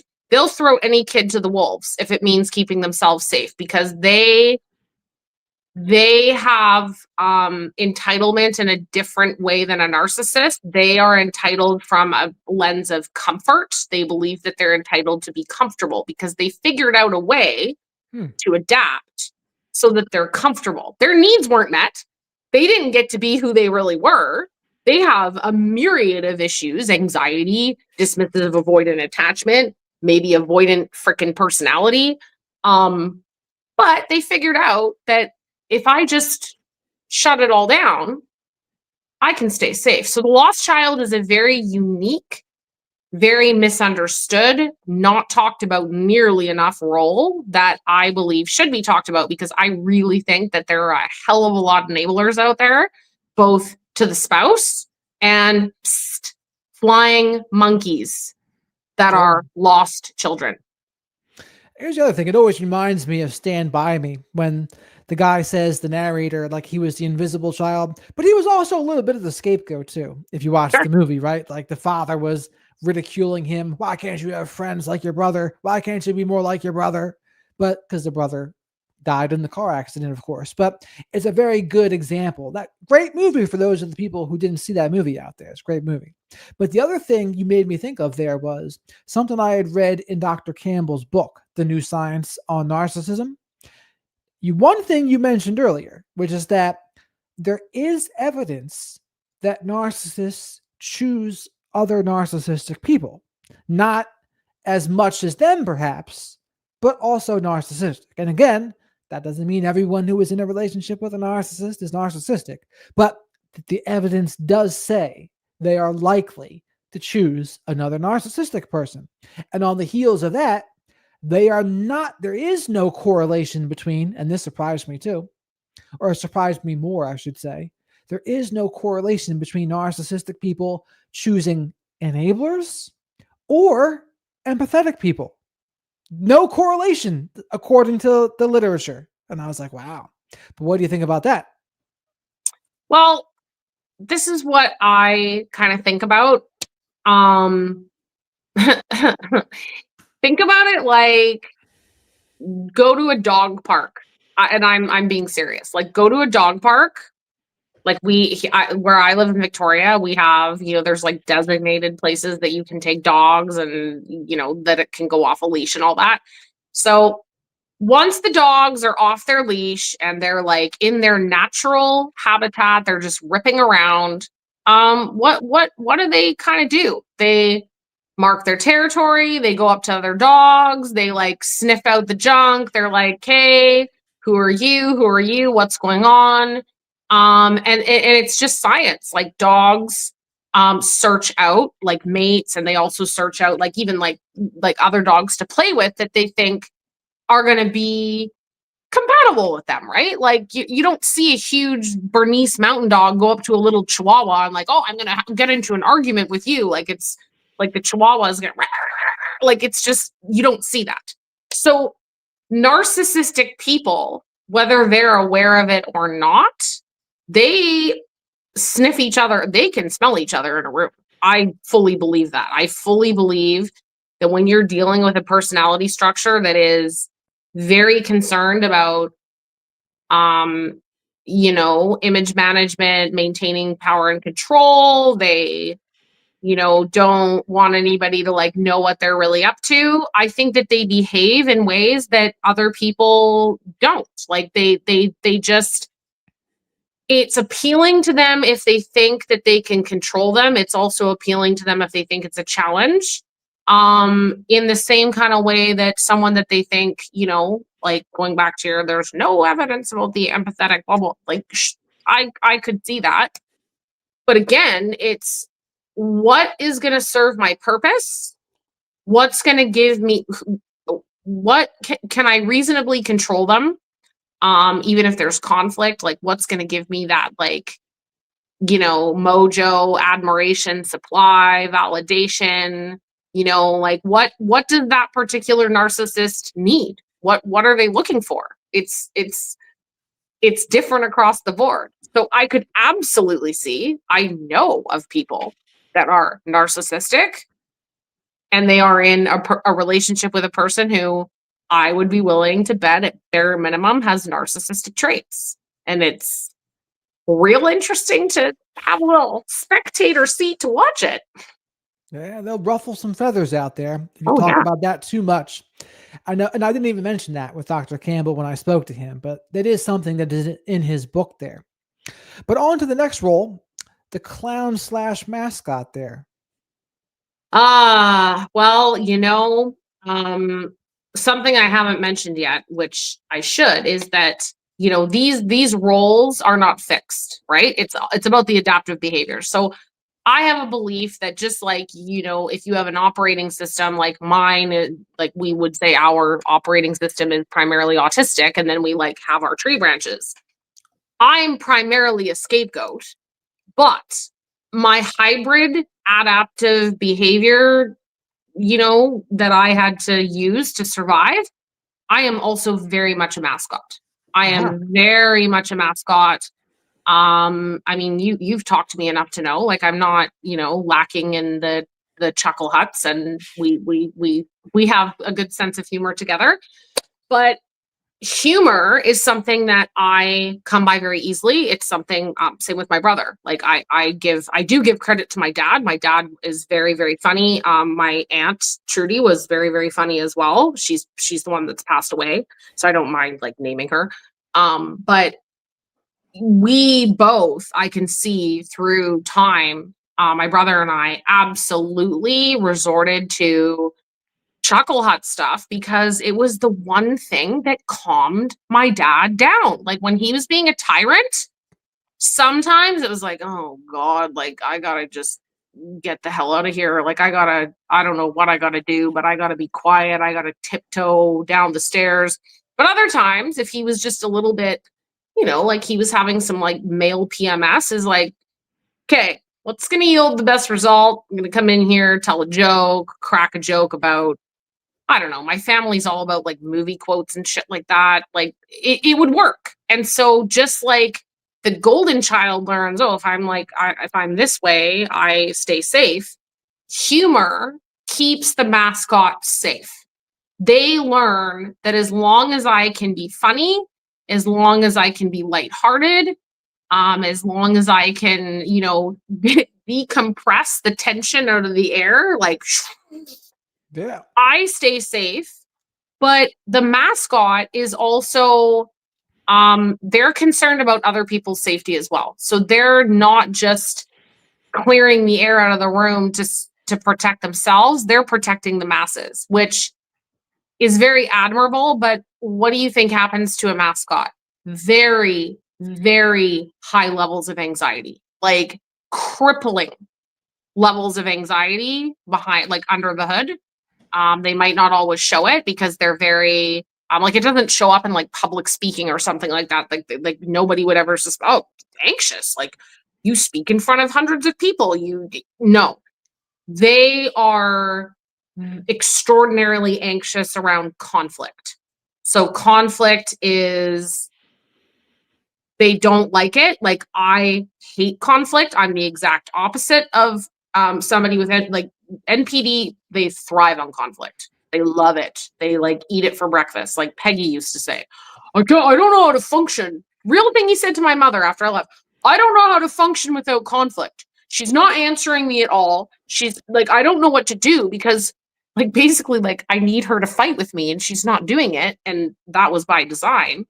But mascots have learned conflict equals danger because it leads to abuse. That's the mascot. I mean, that makes sense. And the last one that you introduced me to that I hadn't even been familiar with at all, because before I even mention it, all of these also apply to an addict family too, like a family with an addicted parent. This is where I originally learned these from 15, 20 years ago. Yep. I was going to school for addictions counseling, and in an addicted family, there's like an addicted parent. These roles apply in that situation too. So it's not just a narcissistic or a borderline parent. It applies to addictions a lot of times as well. But the one you introduced me to was the glass child. What's the glass child? Yes, the glass child. Real quick before I tell you the glass child. So the alcoholic family, 100%, you're correct.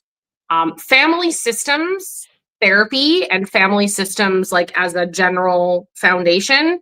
It was founded by a guy named Bowen, is his last name. And you're absolutely right. Like through the 70s and 80s, it was the alcoholic family was the lens. And then through the 90s, once there was more, attention being drawn to the narcissism, that it evolved into the narcissistic family. Now the glass child. So the glass child is a role kind of like the black sheep, in that not all narcissistic families have one. And there could be multiple, usually not, but there could be. Same with the parentified child. Like most people think that the parentified child's always the oldest, often, but not always. So the glass child is a specific role that appears under this circumstance. They are seen through, like they're not blamed, they're not idolized, they're just invisible because there is one of the siblings in the family is injured, disabled, very ill, like they're physically, like there's something wrong. And so even in a narcissistic family, it doesn't matter if it's the scapegoat golden child, like it doesn't matter. If you have a kid that is debilitated. Like they were in a serious car accident and they're in a wheelchair. They are, heaven forbid, diagnosed with like leukemia, right? Like all of the energy gets put into that particular child. And so this glass child is the one that is just completely seen through. It's like they're not even in the room. Alongside their siblings, and specifically this child that has the sickness. So they are like, none of their needs are getting met. They're not, they're not getting scapegoated. The parent is like, I don't care what you're doing. They're not idolized. I don't care. None of your jokes are funny. If you disappeared, it wouldn't keep you safe anyways. And the best example, you were not familiar with it, but a lot of people will be. The best example of a glass child is Anna in My Sister's Keeper. So if you guys have seen My Sister's Keeper, you've read the book. It's a very famous story. Kate, the girl that's sick, Anna is basically created with the intention of saving Kate. So she seeks legal counsel around her autonomy, around her body. It's a terribly sad story. Cameron Diaz is in the film. But this little girl is the glass child. She's not even looked at as like a real human being. She's just there to potentially save her sick sister. So it's a very weird role. It's not talked about. And like I say, if you don't have a disabled, sick, like if you don't have a sibling that's falling under that criteria, you're not going to end up with a glass child necessarily. But it's not talked about too often. So what's the difference between a glass child and an invisible child? The difference is the glass child is they're not disappearing to stay safe. It's not an adaptive behavior. They are completely seen through, either they're not even recognized at all. The parents could they're so overwhelmed by what's going on with this other sick kid that they're just not even looked at, or they're being used like Anna is in that particular story, to help the sick child. Whereas the invisible child, they're not seen through. They're still very much present. They're not facilitating anything around a sick sibling. They just learn that their needs are not going to be met. Most of them are going to end up with a dismissive, avoidant attachment style. And the adaptive behaviors that they have to take on are to stay very quiet, stay out of the way, smooth things over, peace keep, so that they're not abused. The glass child, they could do that, but there's no weight on them at all. They're still ignored. They're just, nope. We only need you to deal with this sick kid. If you're not here to deal with that, we don't care about you. We don't care what you're doing. We don't care where you're going. It's a very sad role. Interesting. Like I said, I didn't know as much about that until you were telling me about that a few weeks ago. But it does make sense. It does make sense. And it's interesting that people don't talk about it, because I didn't learn about that when I went to school. I don't know if they invented it recently or if it's just always been there. I'm not sure. That's a really good question. Truthfully, the reason that I even know about it in the first place is, well, first of all, when I had first seen My Sister's Keeper, I was really deeply impacted by that story, because when I was growing up, it wasn't quite to the same extreme, just to be very clear, but the nervous system recognizes patterns, right? So it doesn't need to be the exact same story. It's just like, something about this is familiar. I grew up with a friend who had a sibling who was diagnosed with cancer. And it happened real quick. That's really nice to listen to. Thank God. They tanked really quickly. They were really compromised. Like I remember, like I was only 13 or 14, and I remember when I went over there and I first saw them, and it was shocking. Like just not able to speak, like they'd lost like all the like almost like a stroke. And so anyways, this kid ended up passing away a couple of years later. It was really sad. But what I saw was, because the parents were so, and it wasn't malicious, but they were so consumed by what was happening with this kid that the siblings, like, it was like, you're here, we're clothing you, we're feeding you, you know, like this was not necessarily a more narcissistic family. It was a more normal, but the kids were not being attuned to, like, at all. So they just got left behind. And I remember even when I was over there, it was really weird because like I was the scapegoat, obviously. And this was kind of in P Dubz more turned right. You want me to be the scapegoat? I'm going to be the goddamn scapegoat. So I went over there and got away with murder because they weren't even present. Like we would show up, 14 years old, we're walking through the door at 2:00 in the morning. Like most parents would fucking lose their mind. And it was like, well, that was mildly inconvenient. We'd prefer if you didn't do that, but they didn't have the spoons to even deal with it. So you're getting away with murder, but it's like you're glass. It was tough to. It's an interesting dynamic for sure. Yeah. Now, another thing I wanted to go over, how the parents, whether it's a narcissistic parent or a borderline parent, how they might triangulate the kids or how they might pin the kids against one another, because that is something that absolutely happens. It is. I would say it's part of the like religion in a narcissistic family is how shall we pit each other, pit one against each other, because I always say this, okay, everything that a narcissist does, like, yes, they're looking for power and control. And yet, like we've had numerous conversations about, is it shame? Is it this, blah, blah, blah.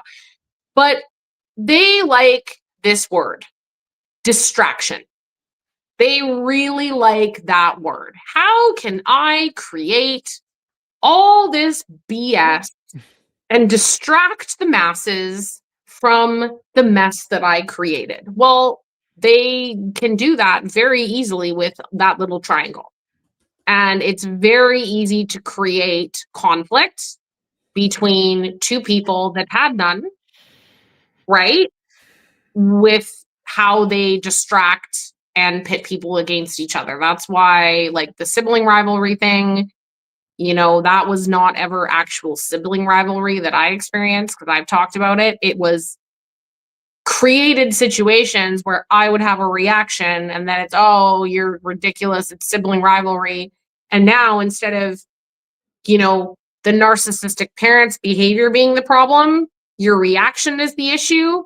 So now you're distracted by your sibling, and now you're like going at it with your sibling and they didn't do anything. And the narcissistic parent's like, look at you idiots.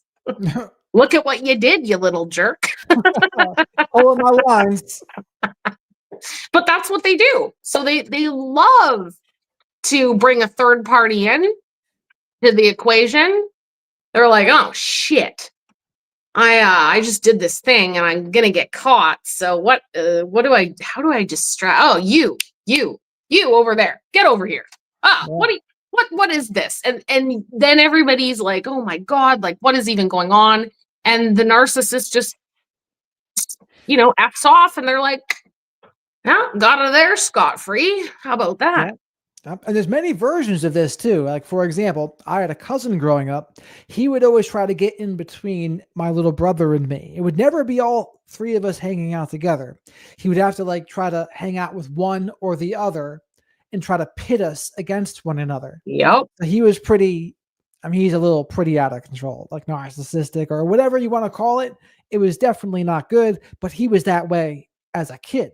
Like, he was this way from as long as I can remember. Like, it wasn't something that was just like, oh, definitely just traumatized from parents. It's like, there's something in there as well that, yeah, trauma doesn't help. Being pedestalized and spoiled doesn't help.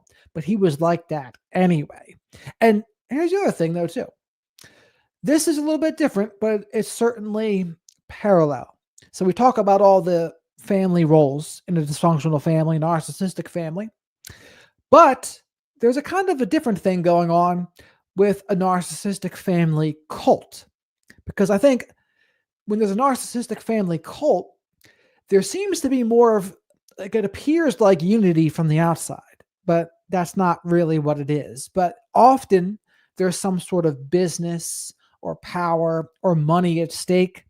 And so the kids might have roles, but they're in line.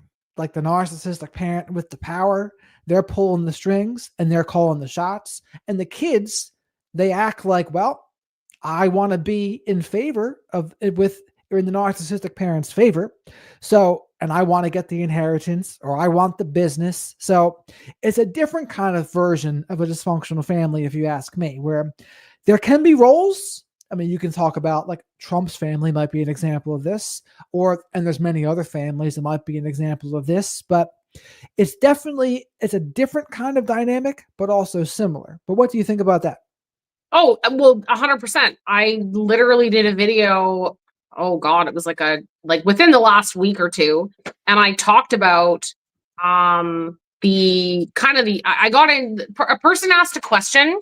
I don't remember exactly how they phrased the question, but it got me to open up the evolution of narcissism, because it's not like this just came from the sky. In 1992, some idiot woke up and was like, oh, I think that I'm just going to add this to this is centuries and centuries of adaptive behavior, right? Like, if you go way back to the beginning of time, like, the people that were getting mates, right? Surviving, getting the food, they are the ones who were able to maintain the power and control. They were able to survive. So these behaviors, like, you become the most appealing partner, you become the most appealing leader, it's all part of that narcissistic structure.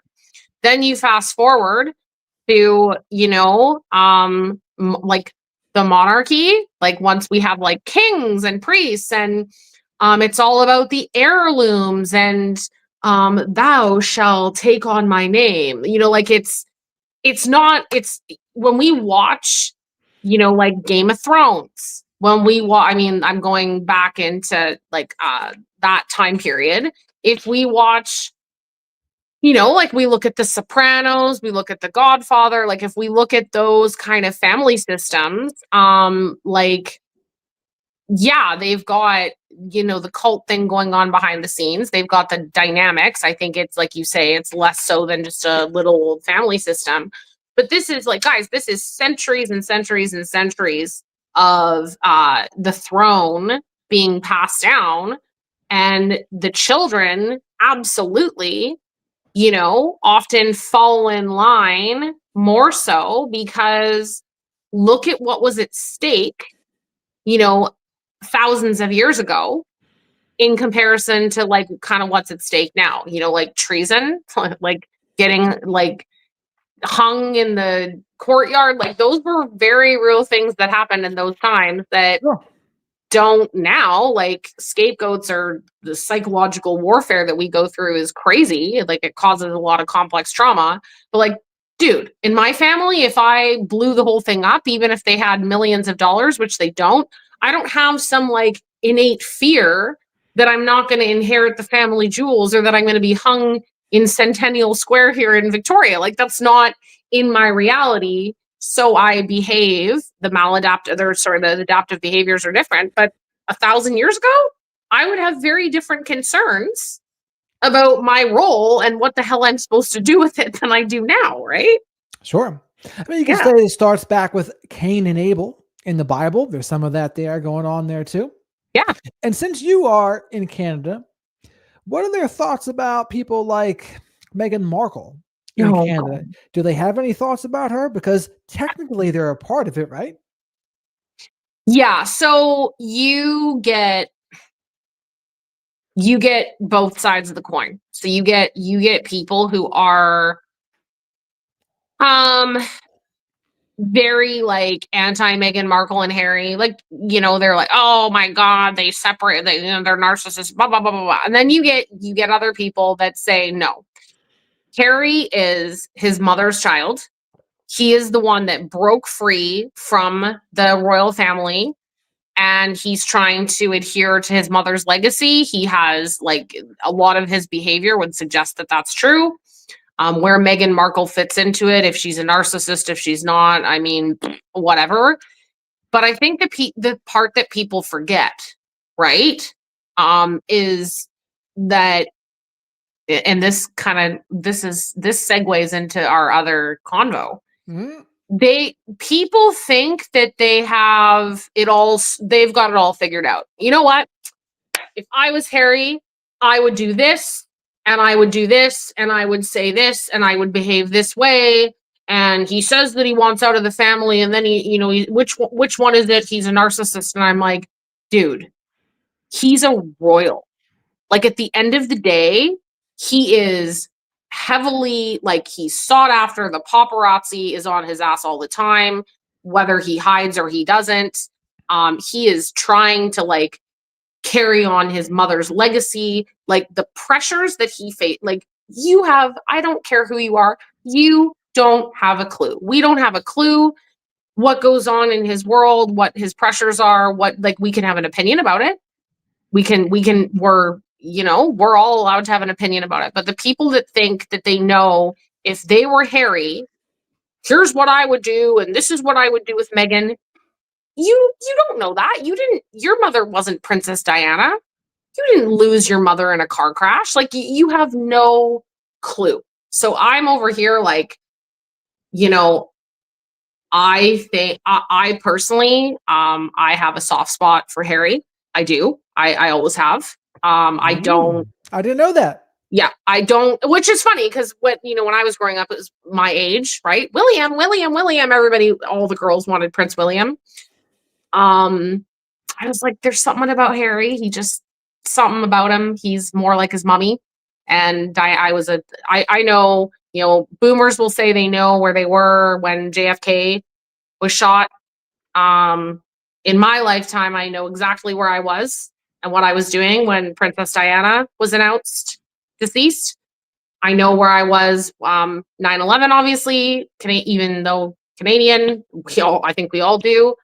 And I know where I was when Michael Jackson passed away. I thought those are my, yeah. I only know 9/11. I don't remember where I was with Princess Diana. I don't. Yeah. That's it. Just 9/11. I know. Yeah. The other one, the closest other thing is Charlie Kirk, I guess. I mean, like, Princess Diana is probably the most famous death in the last 30 years-ish or so. One of, yeah, for sure. Probably. But as far as assassinations go, John Lennon. Yeah. And then outside of that, it's like, okay, is Biggie or Tupac, are they bigger than Charlie Kirk? Debatable, I would say. But you should start that movie. There's something about Harry, just like there's something about Mary. Yeah, there you go. Yeah. No, it's a really interesting conversation. Like I say though, I honestly don't have a really strong opinion about, and I'm not being a lost child about this. Like, I don't have a really strong opinion about Meghan Markle either way. I'm just kind of like, I think that overall, people have really strong opinions about what Harry should or shouldn't be doing, what William should or shouldn't be doing, what Kate should or shouldn't be doing. Like, when she came out of cancer treatment and everybody, like, I mean, the shit people were getting worked up about. I was like, guys, she went through cancer treatment. Like, yeah, she might be wearing a wig. Like, what the hell relevance does this have in your, like, day-to-day life? But people were like, oh my God, her hair is fake. It's AI. It's this. And I was just like, oh my God, like, guys, like, it's probably more of a Canada thing too. I don't think America is as into it, but the older generations are. I think Right. my grandmother's all about the ceremony and etc. Now, me personally, I'm not really a big Meghan Markle fan at all. I think she's absolutely narcissistic. I agree with many of H.G. Tudor's thoughts about Meghan Markle. Yeah. Princess Princess Diana, borderline, I would say. There's been many people talking about that. I Oh, think yeah. she absolutely was. She used to hang out with Freddie Mercury. She would hang out with Freddie Mercury from Queen, and Freddie Mercury was mildly out of control, really. So he would Yeah. have these parties, and he would have these. Are they called dwarves now? I don't even know what they're called, but they're dwarves with like little silver platters on their head with cocaine, and that's like what they would have walking around their parties. Diana would go to those parties because I guess she had gotten cheated on too. So she was like, you know what? Screw this. I'm gonna go do me. So I think William was trying to look out for his little brother and just trying to warn him about Yeah. Meghan, and Harry wasn't having any of it. And then you see Meghan, she isolates, controls, moves Harry away from the situation. Now, some people would say, "Oh, well, she's rescuing him and helping him be more himself." And I was like, I don't And that know. and these are the exact narratives that I'm talking about. So I don't disagree with anything that I do not disagree with anything that you've said. That's why I kind of said, as far as she's concerned, I kind of go, I kind of do this. I look at Harry specifically. Why is he doing this, and why is he not like, oh, it's all her, and like, maybe, but I'm more coming from the perspective of, we all, like, really do not know what goes on in his head or what his pressures are, if it's Megan's control, if it's something else. I think, for those of you who have not watched The Crown, if you're interested in this story, The Crown it's a brilliant series. It definitely, it I've never seen it. raises.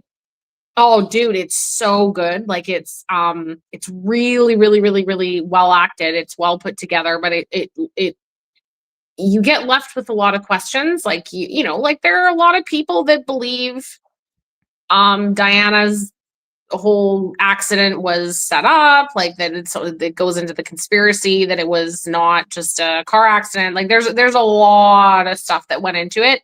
One of the things that was not in The Crown, which we joked about the other day, was the conspiracy theory that Queen Elizabeth is a man.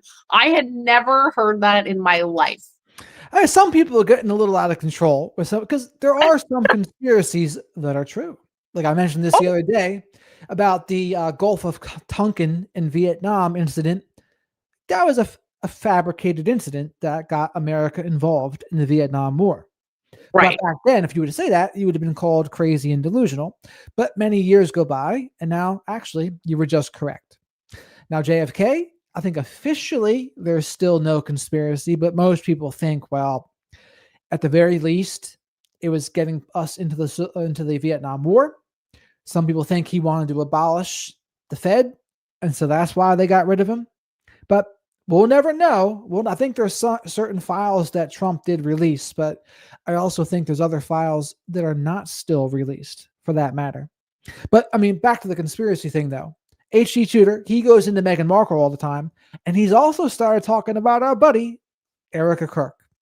And he thinks that she's narcissistic. Now, I did say that, and ironically, would you ever think there's a time when you could say someone's narcissistic in their defense? I was calling Erica Kirk narcissistic Yep. in her defense, because I said everyone's like, oh, she's grieving wrong, she's doing this wrong, and it's like, okay, I could see why you would think that. She certainly seems very awkward. She seems like she's kind of all over the place, and it just doesn't flow, right? Yeah. But here's the thing. What could also explain it is, if there's a narcissistic part of her, well, there's that part of her probably likes all this attention. Like, here she is, the head now, the CEO of Turning Point USA. She is on all of these shows. Everyone knows who she is now. Nobody knew who she was Before that happened, before Charlie Kirk was killed, no one knew, but now everybody knows. So to me, Yeah. that could be a reasonable explanation as to why she appears to be grieving wrong and smiling. There's a part of her that likes this attention, I think. I think that's part of it. And then to the part that you are going to go over right now, which would be so everyone that watches Candace Owens, Tucker Carlson, to a lesser extent, Dave Smith, maybe even Nick Fuentes too. But they're all experts now on how someone's going to act when someone gets shot right in front of you. They're like, oh, they talk about this one guy, Mikey, who is also working for Turning Point USA. He's like, he picked up his phone and instantly called Erica, but then he also called his dad. No one would do that. And it's like someone would run towards the body. And I would think to myself, if the only people who know what they would do in a circumstance like that are people who have been in the military, that have actually seen it happen. If you have not been through it in that light, you don't know how you're going to act in that situation. And that's what you were saying to me before too. So when someone goes into the 4Fs, fight, flight, freeze, fawn, what do you think happens in that dynamic? So they're at this event. I guess it was in Utah. I think it was. Was it Colorado or Utah? I think it was Utah. But this happens. So what's going on in everyone's brain when that happens? Well, so what ends up happening in a traumatic event? So like really all that means is when your body detects a perceived or real threat. So let's, for the sake of this argument, this is a real threat. Your logical brain can help you make, so that's your prefrontal cortex. That's your brain that helps you make decisions. It's your logic brain. It's all the left brain. I'm going to think about this. Now, it's the brain that tells you there's a yellow bus right there. Isn't that interesting? Okay. Your survival brain, the oldest part of your brain, your limbic system, is the brain that its job is not logic, it's not reason, it is survival. So it sees a bus and goes, get the hell out of the way. That is what that brain is for. So when something threatening happens to you, in front of you, to you, whatever it is, your prefrontal cortex, once the threat is large enough, it goes offline. It logs off. It helps you do certain things. It's not like you're brain dead, but the survival brain kicks in. And when that happens, guys, it is not a conscious choice. Those 4Fs, whichever one you go into, you don't stand there and go, oh, okay, now I'm gonna da-da-da. No, that's not what happens. It picks whichever of the 4Fs, whether it's one or a combination, that your nervous system has decided in the moment, and it's based on what actually happened. There's so many micro details. It's millions and millions of data input coming in at 100 miles a minute going, man, woman, this age,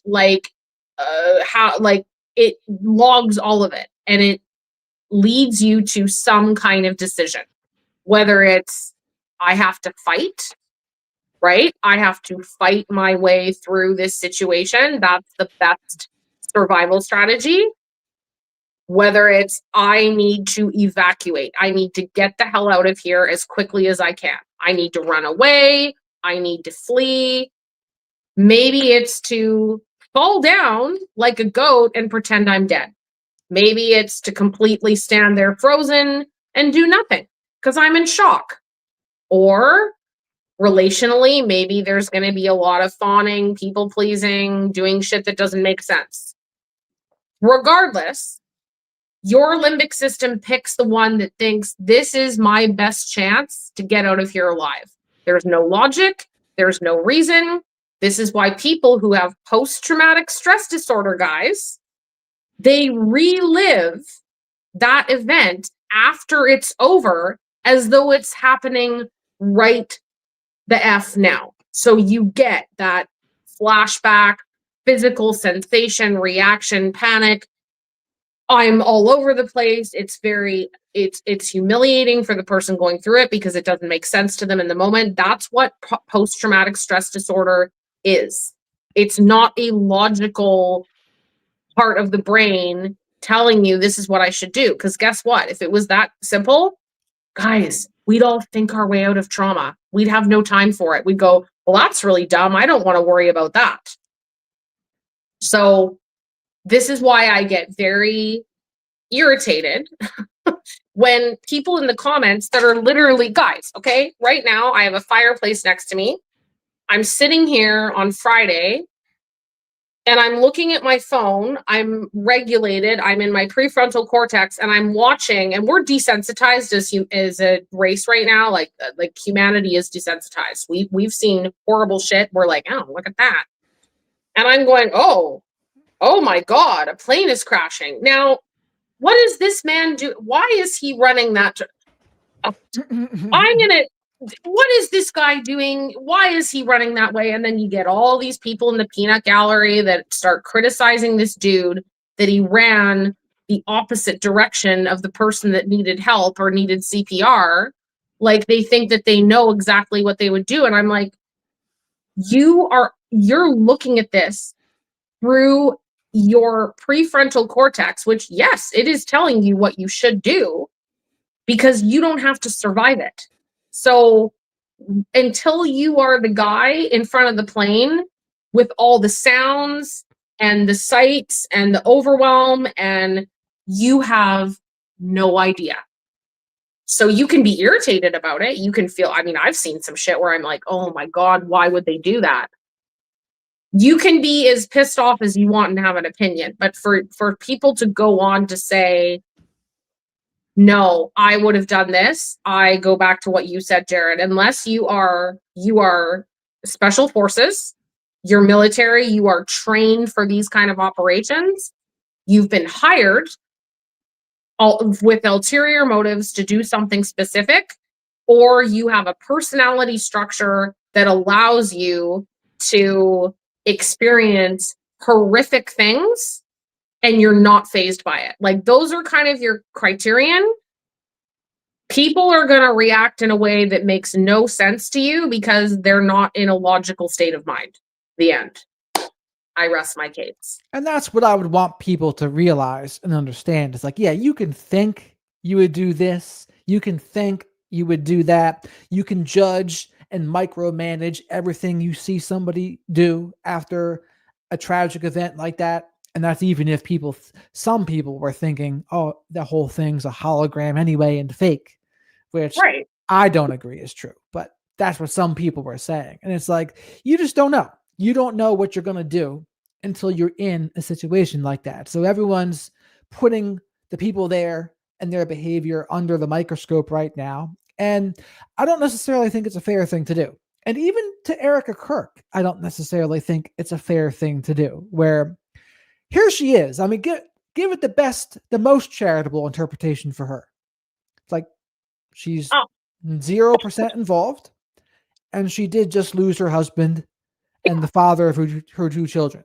And here all these people out there are jumping down her throat about how she's grieving wrong, or how it's like they're pointing at every little thing she does. And Grant, like, that's pretty much a dick thing to do. If she's truly innocent and just not involved at all, that is a dick thing to be doing to her.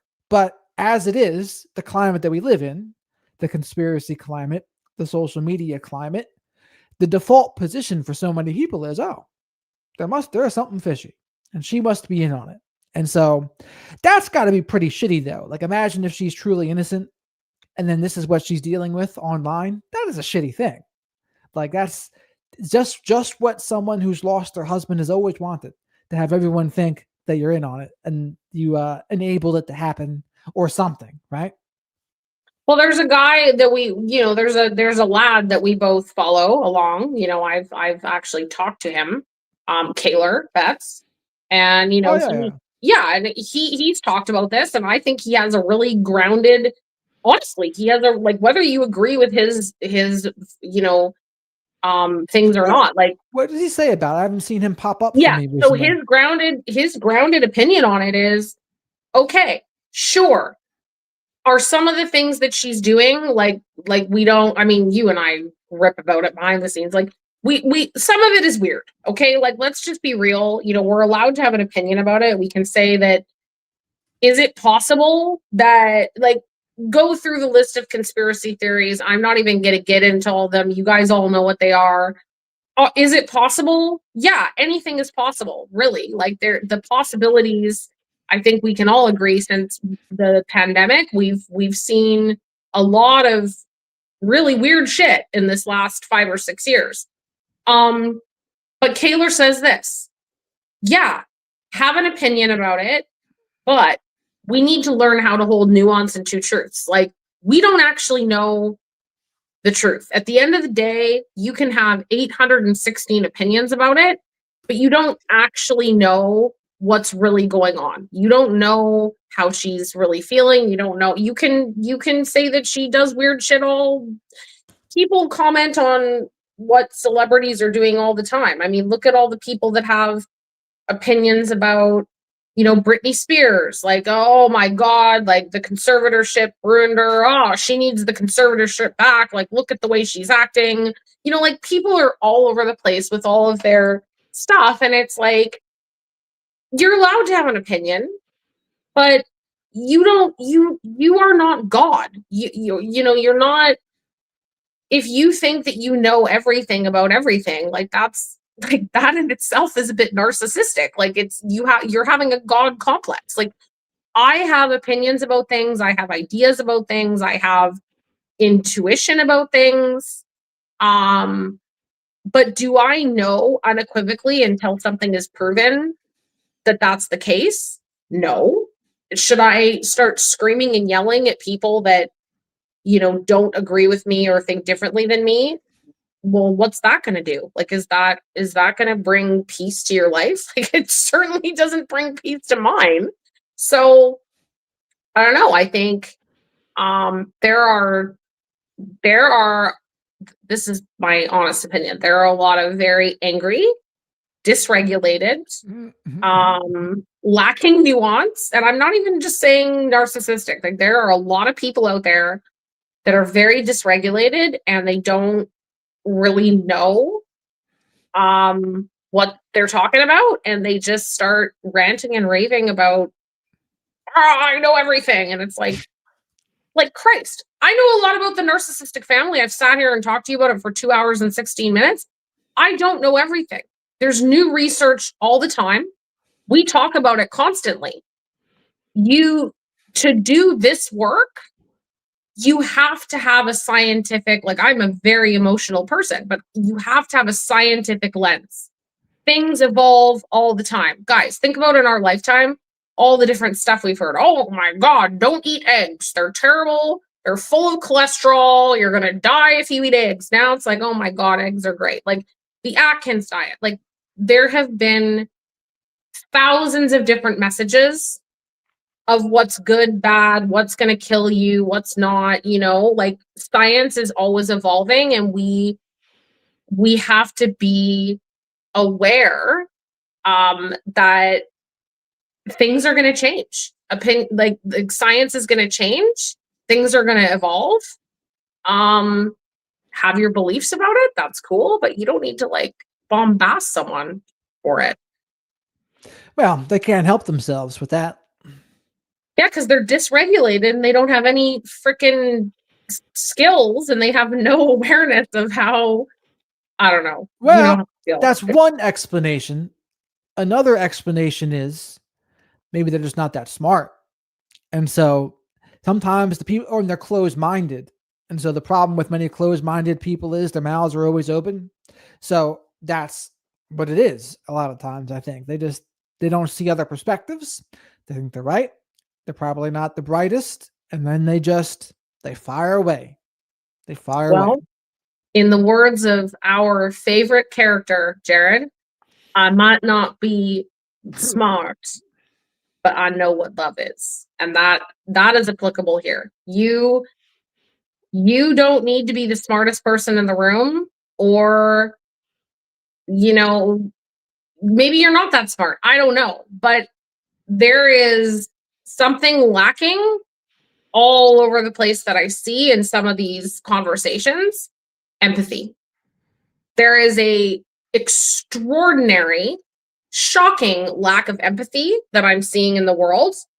And alongside that, I'm seeing an increase in entitlement. Like the level of entitlement that I am seeing as a creator, I'm like, oh my God, where did you come up with that? There's passive entitlement too, even from people that are more victim-like. Oh, They have a version of entitlement too. It's like they expect a passive version of special treatment. It's weird, but we see it. We both see it. People that have no problems asking for special favors and things. It's like I have a hard time. I would never be able to do that. I just never would feel right. Like my parents would have shot me down instantly if I ever wanted like the special treatment like that. It's not in me to do that. well, and like we part of that too, right? Like take personality structures out. It's like what we said earlier about like the environment bakes the cake. Like even in our lifetime, like the instant gratification. I posted about I put this on my stories yesterday, because I just yap on my stories for people that follow me. Like it's content, but it's a lot of my Instagram is like more like Kelly's life. And I signed up to watch it was Stranger Things day yesterday. So I signed up for the RSVP to watch the live streaming on Doom. Like they didn't put it on Netflix. And so I, typed in my little email and like I got the little event link and I like logged in and I got a code and I like waited and I waited for 2 hours to watch the first 5 minutes of the season 5. Like that was kind of the whole point of it. And what I noticed, I enjoyed all the interviews and everything. I love all that stuff, but there were a lot of people like, I'm just gonna wait until it's on YouTube so that I can fucking watch it right away. And I thought it was really good for me to practice like waiting. Like I signed up for this thing. I had to wait till 5 o'clock to watch it. I waited all the way, you know what I mean? Like whereas a lot of people were saying on the internet, I'm not going to wait 2 hours for that crap. I'm just going to wait till somebody posts it on YouTube so I don't want to have to wait through. And it's like, I get it. But if you hear what that person's saying, it's like, you've lost the ability to wait. You've lost the ability to like be patient and wait for something that you want to see. And I think that's dangerous. I think that's dangerous. I was just going over that the other day because on a previous live stream, I was breaking down an episode of Dr. K.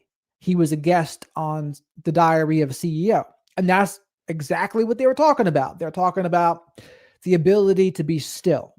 And Dr. K was basically grilling Steven saying, yeah, it's easier for you to work hard than it is to be still. So for you, you would feel more uncomfortable having to like stop. So it's easy for him to work hard, which makes it easier for him to get ahead. So again, you could say, is that a genetic thing? Is that an environmental thing? Or a combination of both, more than likely, right? And that's also another good distinction there too, which is like working hard or feeling the discomfort and doing it anyway is courage, but working hard and then not feeling the discomfort and because you don't feel it, that's more madness. That's the difference is. If you can, when you do something because you don't even feel the negative consequences, that's madness. When you feel the negative consequences or the negative feelings and you do it anyway, that's courage. And I said, okay, that's a pretty good distinction because there's certainly people out there that they would probably fall more under the madness category than they would the courage category, because if it's so much easier for them to work hard, is that really courage? Or maybe that's just their version of madness. So it's easy for them. It would take courage for someone like Steven to be able to be still and to not produce all the content, to not promote, The same with people like Chris Williamson, right? They're on this never-ending hustle train. And Dr. K talked about that too, the never-ending self-help loop. I call it endearingly the capitalist porn. So you have like the Alex Hermosies of the world, Chris Williamson, Tony Robbins, Tim Ferriss, maybe David Goggins or Les Brown. All of these guys are the Mount Rushmore of capitalist porn. But I think, and this is something that I think our space is actually missing a little bit. I think there's some good things they teach in the capitalist porn space. And I think it helps you to take action. I think it helps you to take action and to move forward, which I think, unfortunately, that part's missing a lot of times for people in this space, at least. It can be so other focused on the narcissist, which I get it. That's important. It's what brings people to the space to begin with, right? They want to make sense about what they went through, what they've been through, what their dysfunctional family was like. But there does come a point where it's like, okay, what are we doing now? Like, what can we do to improve? Not because it was our fault we were abused, but what can we do to empower ourselves to get better? And that's where you do learn some good things, I think, with the capitalist porn people. I think I've learned I wouldn't be doing what I'm doing right now without them. And I think I've tempered myself from talking more about it because, especially on Instagram, people have a real aversion to that. They think, oh, someone said to me once, I unfollow anyone that ever mentions the word mindset. And I was like, the fuck? I'm like, okay, goodbye then. And then they also think everything's spiritual bypassing, or they'll think toxic positivity. And it's like, well, guess what? If you're going to grow at all, there's going to be a little bit of discomfort in there somewhere. And sometimes you got to push through that. I don't think that's called toxic positivity. I think it's just called reality. Now, there is a version of toxic positivity too, of course. That does happen as well. But that's different. Like, no, like the validation only routine has its limits. I think validation is important. But eventually you need the firmness in there too. If you really want the people that follow you to do better, you need that firmness at some point. Well, what do you think my entire account is really about? Like, at the end of the day, like, yeah, I unpack a lot of these dynamics. I explain things to people, but I do so much deep diving on, like I've been told for a long time now, like, my skill is breaking complex things down into bite-sized pieces. And, as an educator, that I'm proud of that. Like, I do have an education background. I have a teaching degree. I primarily worked with middle school students with mental health. I created workshops around that. But in this space, you can lead the horse to water, but you can't make them drink it. That's something that I really believe. And I will tell you, discomfort is a big problem. What I'm seeing with people is there's like, they're working in tandem. Okay, so you've got entitlement over here, and it doesn't need to be narcissistic. Like, you don't need to be a freaking narcissist to have a sense of entitlement. Okay, you could be a dismissive avoidant. You could be like, there's a lot of different scenarios. You could just be, I don't know. And what pairs with it is an inability to sit in or face discomfort. In their entitlement, I am entitled to be comfortable at all times. I'm entitled to have access to, like, I get the instant gratification.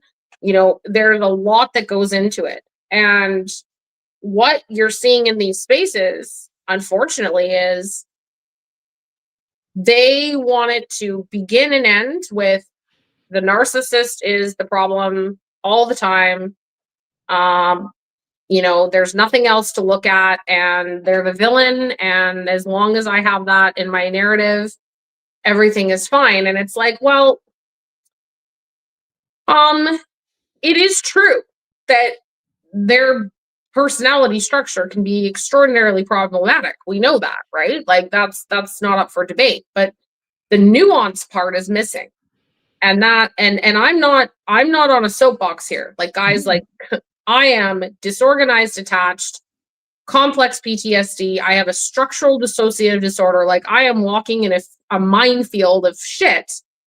But it's also true that I have ended up in a cycle, a very vicious one, where I have fluctuated between narcissistic relationships and dismissive avoidant relationships. Why? It's very simple.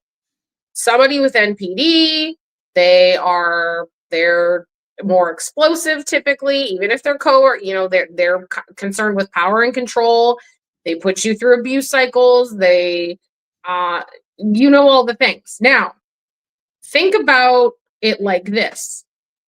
If your experience for a long period of time is you've been standing next to a volcano that is erupting, and you're like, oh my God, there's lava everywhere and I'm getting burned and I don't know what to do and holy shit. And then someone comes along and they're like, now, for those of you that know, and they're like, country roads, take me home. Look at the prairie hills. If you guys know about the prairie hills, it is like miles and miles and miles of flat nothingness. So the DA, in comparison to somebody with NPD, oh my God, no more volcanoes erupting. I'm not getting burned. This looks fantastic. Oh, they're quiet and they're calm. And then once you're in that relationship for a while, you're like, this is it. Like, there's no depth. You're uncomfortable about everything. You avoid everything. You dismiss everything. You have the intimacy of a freaking onion with no layers. Like, no, that's not even a good example. Like, you have anyways, the point is, you're now bored all to shit and you have no intimacy, excitement. It's the opposite problem. So people are not wanting to look at their cycles and how that like look at my cycles. I've ended up in abusive relationships over and over and over again, not because not because it's my fault, but because my wiring is faulty as shit. And I've had to rewire it like you would a building that the light isn't going on. Yeah, I mean, and that's what to take a look at, right? If you've been repeating a pattern, like, yeah, that's something to take a look at to see what it is, and that's what you've done. But it's uncomfortable. Going like, this is where I go back to the entitlement comfort. So many people in our space, they have no emotional muscle. They're like, oh my God, like a 5-pound dumbbell, I gotta like lift that up. That hurts. And it's like, dude, if you can't even, yeah. But that's what's happening. Also, old Al, I think you know this person. She says, Kelly, you are a living saint helping the kids. And Ellie says, you are an amazing teacher. Thank you. Sorry, I'm showing my age. I'm like, well, because you're sitting back. I know. Well, I started to get again, showing my age. I'm like, oh my God, my back. Jolly says she's an amazing teacher. I love listening to her and Jared, which is good. Thank you. I liked her little picture of the little kitty cat. Oh man, I don't know how that got in here either. Oh, that was the other thing I was going to ask you, but you kind of answered it already. Like the difference between narcissist and dismissive avoidant. So you did say like the dismissive avoidant not going to be as much of a volcano as the narcissist would be. Well, it's so the narcissist is protecting they're protecting themselves from exposure and accountability with the intent to control. The dismissive avoidant is they're protecting their comfort. It's they are also entitled. They have a very, very narcissistic appearing sense of entitlement. Trust me. But it's around, I deserve to be comfortable at all times. And it is at the extent of they dismiss, avoid, gaslight, minimize their partner's reality because it makes them uncomfortable and they don't want to have to face that. So instead of looking at it and going, ooh, this feels really shitty. No, your reaction is the issue. Run away. That's a DA. And people used to think that narcissists had dismissive avoidant, but it's like they think now that they don't attach, is what Dr. Salerno would say. They're not dismissive avoidant. They don't attach. Sam Vaknin would say it's a fleeting attachment. I think is what Sam Vaknin says. Yeah, I did a video on this. I've talked to you about this before. There's a therapist that works out of New York. What's her name? Monica Amorosi, I think. She has talked about exactly that she doesn't think that if you look at the transactional nature of how they approach relationships, that they don't fear, like they don't have the insecure attachment in the same way that like anxious avoidant or disorganized do. Like they don't fear attachment. They don't cling on to attachment. They see relationships as serving a purpose and transactional. That's not about connection. That's about power. That's a control piece. So I subscribe to that. I think, some people say, oh, NPD and DA, they're all the same. And I'm like, well, no. Could somebody with NPD have a dismissive avoidant attachment? Sure. But I think I'm with you. There's something else going on. I would say so. Yeah. So perhaps I think the last thing before we get to the P Dubz bedtime here, we didn't go over this before, but narcissistic father, scapegoat son. I always think of Tony Soprano and AJ Soprano. Have you seen The Sopranos, right? Of course. Okay. Of course. Sure.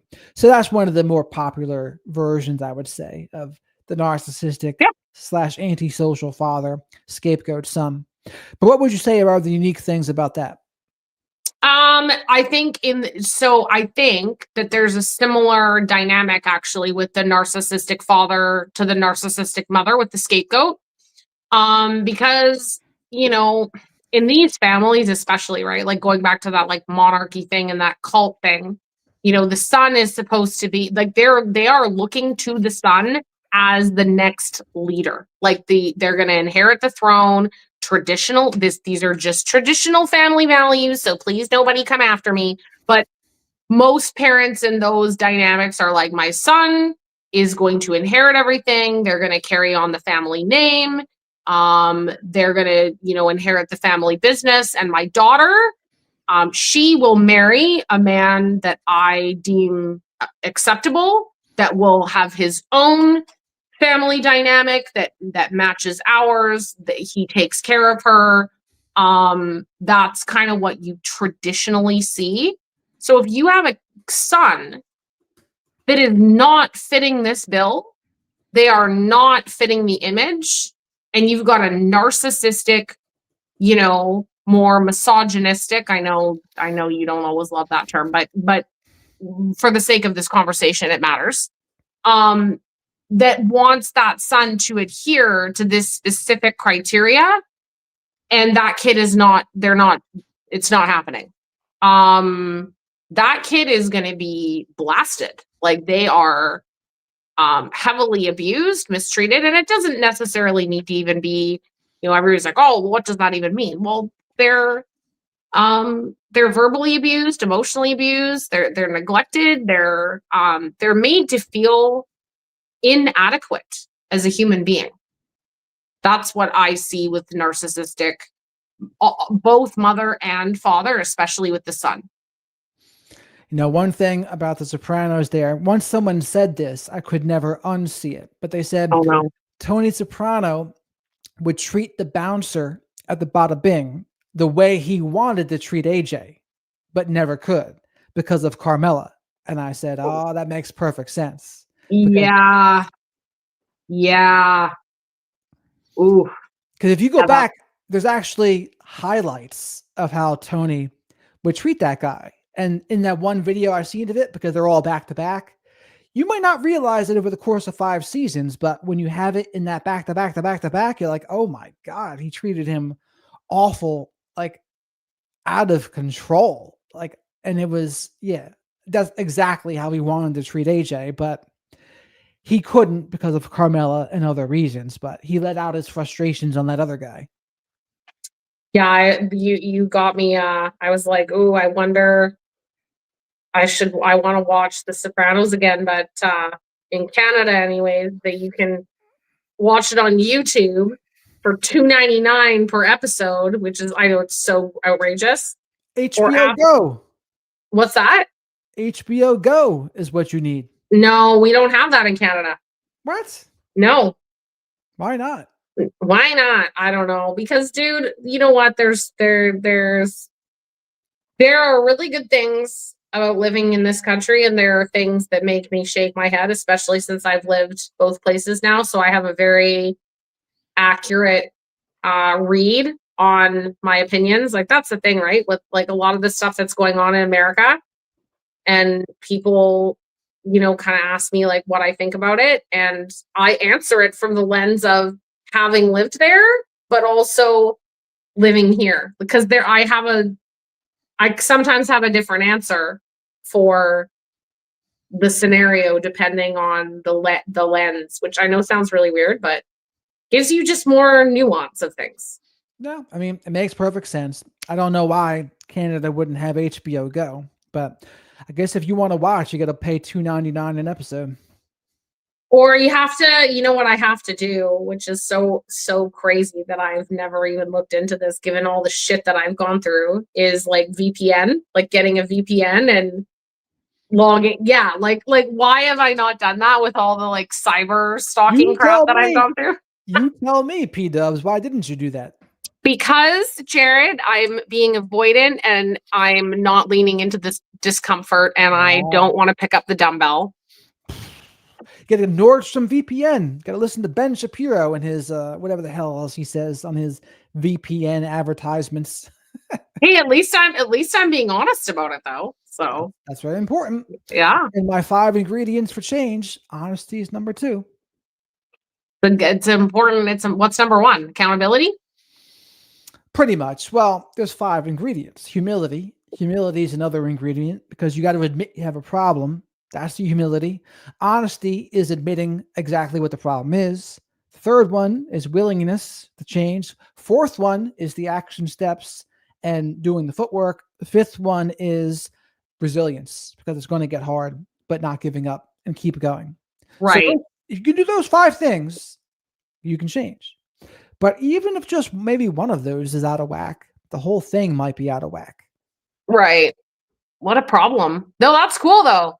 That ingredients. I was thinking like the first ingredient, but you're saying no, there's 5 ingredients. Just yeah. Total. You could say 5 steps, but I don't necessarily think those are steps per se. I think maybe they're ingredients. I don't know. What do you think? I like ingredients. I think it's because I'll tell you why. There are recipes can be slightly different, right? So I think what one individual might need more honesty. Like they might need to practice honesty more than one of the other ingredients. Like maybe you've mastered one of those ingredients and you feel really comfortable. Like you're like, I feel secure in what I'm doing there.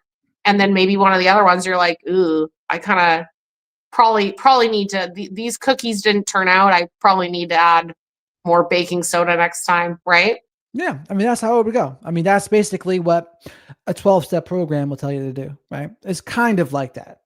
They have other systems in place, but if you boil it down, I think that's a lot of what it is. I like it. Yeah. So that's a short I made that'll be uploaded tomorrow. Very cool. Yeah. Look at us. We ripped through it. Yes, we did. But any other closing thoughts, Miss Dubz over there? Anything you want to mention? The closing thought I have for the night is it stemmed from something you were saying earlier. I've talked about this before, but I think it's something that the masses should hear. That there is a very big difference between toxic positivity and practicing radical acceptance. And because you're big on the radical self-respect. And so I was kind of thinking about your channel and everything that you stand by, right? So radical acceptance is being able to accept things as they are. You can hold nuance. Two things can be true. Like if something bad happens to you, this is absolutely terrible and I suffered and I can get through it, right? You can hold the darkness and the light, and you can sit in that discomfort. Now, a lot of people think radical acceptance means I just accept things as they are and I'm just supposed to get past it. No, that is not it. That's toxic positivity. The people that say to you, just get past it, at least this didn't happen, they are dismissing your experience of grief or whatever it is because of their own inability to sit in their discomfort. That's what that's about. It has nothing to do with your experience not mattering. But understanding this is toxic, but this is being able to acknowledge your experience and saying, and I can get through it. I can get past it. It's going to get better. That is my lesson for today, the closing lesson. Amen. I love it. Well, P Dubz, thanks for coming back on the show here again. Time always flies right by. And Yeah. thanks to everyone in the chat here as well that was talking to me as I was listening to Kelly as well. You can't see the chat, I guess, can you? No, I always know when you're doing something because you're like typing away, but I'm always curious what folks are saying. So I'm always like, oh, but thanks for being here, guys. Yep. Old Al says she's looking forward to seeing your stuff on YouTube here. What I might do is there's this new feature YouTube has where I can send you a link and you can almost collaborate on this video. I've never done it with somebody, but because YouTube just brought out this feature, but we might be able to try that.